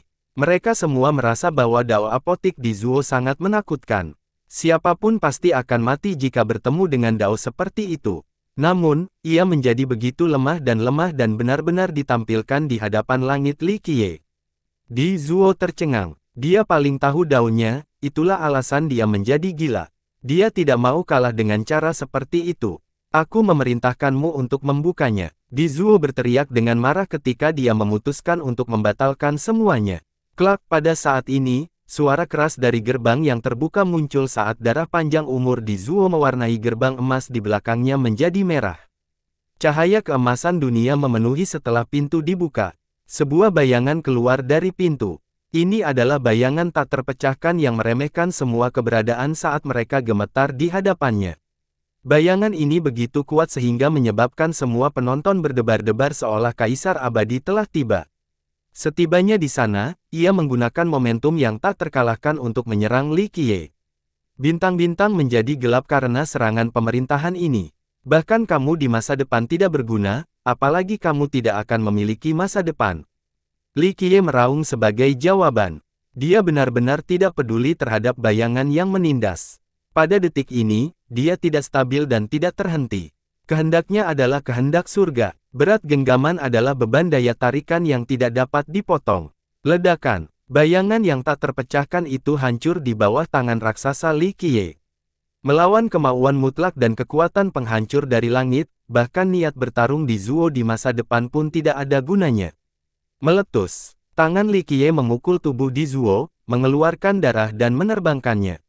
Semua tulangnya hancur, dan dia tidak lagi memiliki kekuatan untuk melawan. Li Qiye dengan cepat menangkapnya sebelum dia menyentuh tanah. Wajah di Zuo mencetak pasi sementara dia sendiri tidak mempunyai keinginan untuk melawan.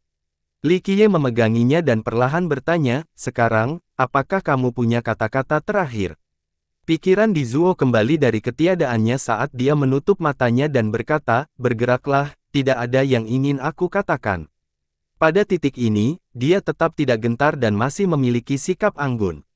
Di Zuo memang di Zuo, kematian bukanlah apa-apa dia. Tunggu, nenek moyang Myriad Bonestrone berteriak ngeri dari gunung leluhur. Jadi, apakah kami para kakek tua harus terlibat juga? Sebuah suara lemah segera merespons dari peti mati Dewa Sekte Sungai. Dewa Azure Raja, itu bukan niatku. Leluhur tulang segudang memaksakan tawa dan berkata dengan serius, "Rekan Daois Li, lepaskan murid kami dan kami dapat membicarakan kondisi apapun. Kami pasti akan memenuhi permintaan Anda." Nenek moyang ini ingin menyelamatkan Di Zuo karena tidak mudah melatih keturunannya. Di Zuo memiliki potensi tertinggi di singgasana tulang, jadi meskipun dia tidak menjadi kaisar abadi, pencapaiannya masih cukup besar. Bakat dan bakat daunnya adalah harta tahta yang paling berharga. Oleh karena itu, apapun yang terjadi selanjutnya, leluhur berharap dapat menyelamatkannya. Itu agak menarik. Li Qiye perlahan berkata sambil menatap Di Zuo.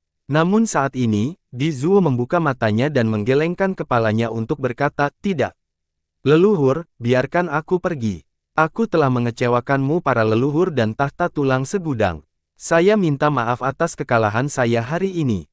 Seorang lelaki tua keluar dari gunung leluhur dan menjawab dengan aura agung, "Tidak, Nak. Menang dan kalah adalah bagian dari kehidupan, apa yang menyedihkan dari kekalahan dalam satu pertempuran. Siapa yang benar-benar tak terkalahkan sejak awal mulanya? Bahkan Kaisar Abadi pun tidak akan mengklaim hal seperti itu. Prestasi Anda hari ini sudah luar biasa dan tidak kalah dengan prestasi Kaisar muda manapun. Tidak masalah jika kalah sekali saja." "Tidak, leluhur, hatiku sudah mati." Di Zuo tersenyum pahit dan melanjutkan, "Ini bukan hanya tentang kalah sekali, saya benar-benar menjadi tidak berdaya. Apa gunanya hidup sementara di dunia ini menjadi tanpa kaisar abadi? Leluhur, saya tidak berbakti dan telah melakukan kesalahan terhadap tahta serta para senior yang merawat saya. Lebih baik membiarkanku mati dengan konsekuensi daripada hidup dalam rasa malu. Leluhur, tolong kuburkan aku bersama Phoenix Maiden di gunung, itu sudah cukup." Ekspresi nenek moyang sangat berubah. Dia mengerti bahwa muridnya ingin mati dan itu bukan hanya karena kalah dalam satu pertempuran. Itu karena Di Zuo tidak bisa melampaui Li Qiye. Seorang jenius seperti dia tidak bisa menghadapi kenyataan ini, itu lebih menyakitkan daripada kegagalan. Apakah dia ingin mati untuk bertemu dengan Phoenix Maiden lagi atau karena dia tidak akan pernah bisa melampaui Li Qiye, lebih baik mati sekarang daripada hidup dalam penderitaan. Pilihan utamanya bukan karena rasa malu karena kalah dalam satu pertempuran pun dari Li Qiye. Nenek moyang hanya menghela napas dan perlahan menutup matanya. Dia paling mengenal muridnya dan tidak lagi berusaha meyakinkannya.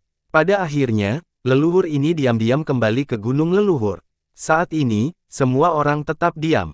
Meskipun Di Zuo telah dikalahkan, dia kalah dengan cara yang cemerlang dan patut dibanggakan. Tidak ada yang merasa ini terpana.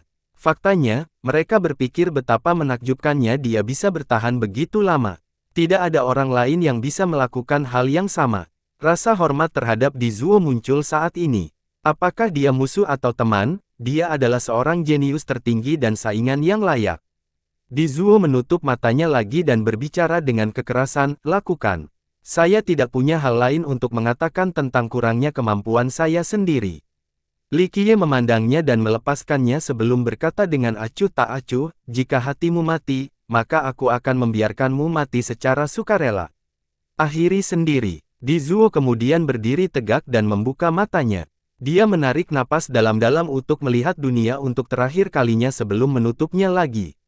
Tanpa keraguan atau keengganan, tubuh Dizuo bergetar ketika darah menetes dari sudut mulut sebelum langsung jatuh. Dunia membayangkan, putra kebanggaan surga telah melakukan bunuh diri. Akhir cerita ini menyebabkan pemerataan orang lain. Apakah ini waktunya untuk mengakhirinya? Li Qiye berdiri di samping kolam sambil mengamati semua orang dengan sikap santainya. Namun kali ini, tidak ada yang merespons, bahkan ras hantu pun tidak. Tidak ada lagi hantu muda yang mampu menandingi Li Qiye setelah Dizuo kalah, bahkan Tian Lunhui pun tidak.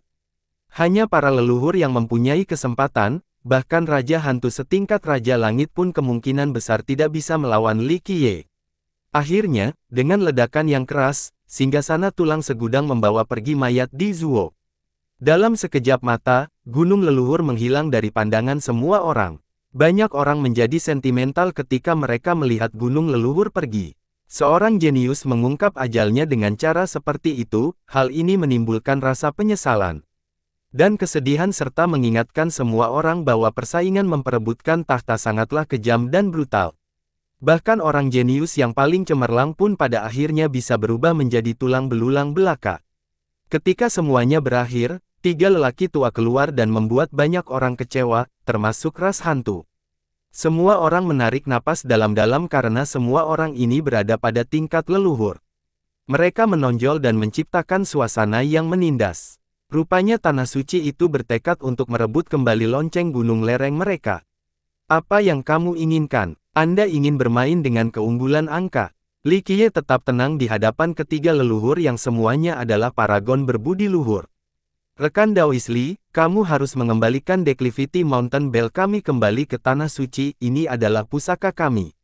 Seorang leluhur tua tersenyum riang, jika Anda bersedia mengembalikannya, kami pasti tidak akan membiarkan sia-sia. Li Qiye memotret leluhur ketiga itu lalu tertawa bahak. Dia menyembunyikan kepalanya dan berkata, tidak pernah. Jika keturunan Anda membuang benda ini, Anda semua harus memahami bahwa itu sama saja dengan melempar bakpao ke arah anjing. Keturunanmu kalah hanya karena ketidakmampuannya sendiri. Sedangkan untuk Declivity Mountain Bell, saya akan dengan senang hati menjalaninya. Kata-katanya menyebabkan leluhur ketiga mengubah ekspresi mereka. Salah satu dari mereka dengan serius berbicara, Junior, mundurlah berpikir dan sadari betapa luasnya langit dan bumi. Memiliki satu teman lebih baik daripada mendapatkan satu musuh. Menentang tanah suci kita bukanlah keputusan yang bijaksana. Saya tidak merasa ada yang tidak bijaksana karena perseteruan sudah terbentuk. Jadi bagaimana jika saya mengambil belnya? Li Qiye dengan santai berbicara sambil menatap ketiganya. Ekspresi leluhur lainnya menjadi gelap ketika dia berkata, teman muda, berputar masih panjang, apakah kamu benar-benar berpikir kamu tidak kacau? Dia melanjutkan, jika Anda benar-benar berpikir demikian, maka kami ingin mencoba teknik yang tidak mengubah Anda. Kata-katanya menyebabkan semua orang saling melirik. Nenek moyang dari garis keturunan kekuasaan meminta untuk bertanding dengan seorang junior, ini adalah tindakan rendahan, sama seperti menindas seseorang yang lebih muda. Li Qiye tertawa dan melihat ke arah ketiganya dan berkata, kamu ingin mencobaku? Nenek memandanginya dan berkata, saya ingin tahu apakah Anda berani bertarung atau tidak. Teman yang tak terkalahkan sepertimu tidak perlu takut untuk bertarung, kan? Nenek moyang lainnya menambahkan, teman muda adalah orang nomor satu di era kontemporer dengan keberanian tiada taraf dan tidak ada duanya di dunia ini. Jika kamu pikir kamu bisa mempertahankan Declivity Mountain Bell, maka jangan ragu untuk melakukan satu pertarungan. Yang ketiga melanjutkan, jika teman muda tidak merasa percaya diri, lupakan saja. Semua orang bisa tenang dan Anda bisa mengembalikan belnya kepada kami. Kami pasti tidak akan menganiaya Anda. Nenek moyang ketiga bekerja sama untuk menggali lubang agar Li Qiye bisa melompat turun. Mereka berasumsi bahwa Li Qiye sedang berada di puncak kejayaannya setelah kemenangannya baru-baru ini. Terlebih lagi, menolak pertempuran akan meninggalkan luka mental. Tindakan terbaik adalah melanjutkan momentum kemenangan ini sampai akhir dengan hati Dao yang berani. Oleh karena itu, nenek moyang telah merencanakan kecelakaan. Tindakan mereka menyebabkan kelompok Daois Bao Gui menjadi sangat tidak puas. Sang Taoisme merengut tetapi tidak mengatakan apapun, dia sedang menunggu perintah Li Qiye. Kalau begitu, apakah kalian bertiga yakin bisa mengalahkanku? Dia bertanya sambil melihat leluhur ketiga. Kami tidak berani mengklaim demikian. Saat ini, siapa di dunia suci Nether yang tidak mengetahui peringkatmu yang termasyhur? Salah satu leluhur memuji. Yang kedua berkomentar, kami percaya bahwa teman muda dapat menyapu semua lawan dan tidak keberatan bertarung, tapi kami masih harus setidaknya sekali. Jika kita kalah, maka kita hanya bisa menyalahkan keterampilan kita sendiri, dan Tanah Suci tidak akan meminta Declivity Mountain Bell lagi. Jika Anda kalah, saya harap Anda mengembalikannya kepada kami.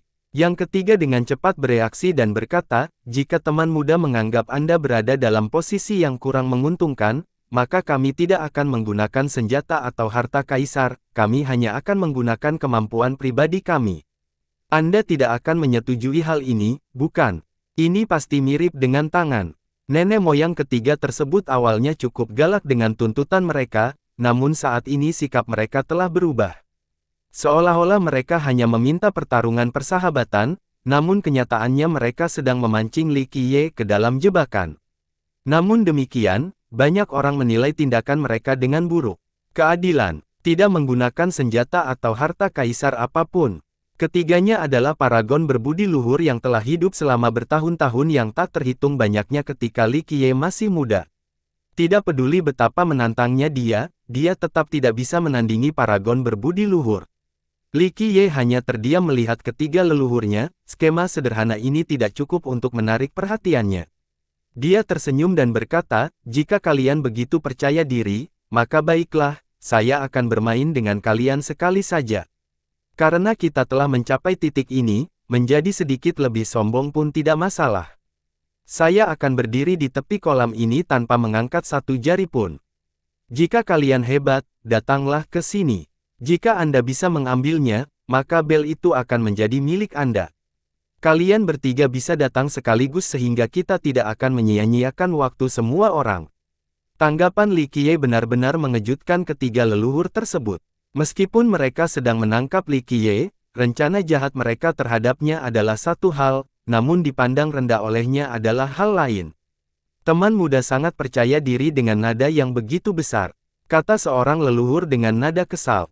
Li Qiye yang garang sangat kuat sampai-sampai orang lain merasa kagum padanya, tapi itu hanya berlaku bagi para ahli muda lainnya.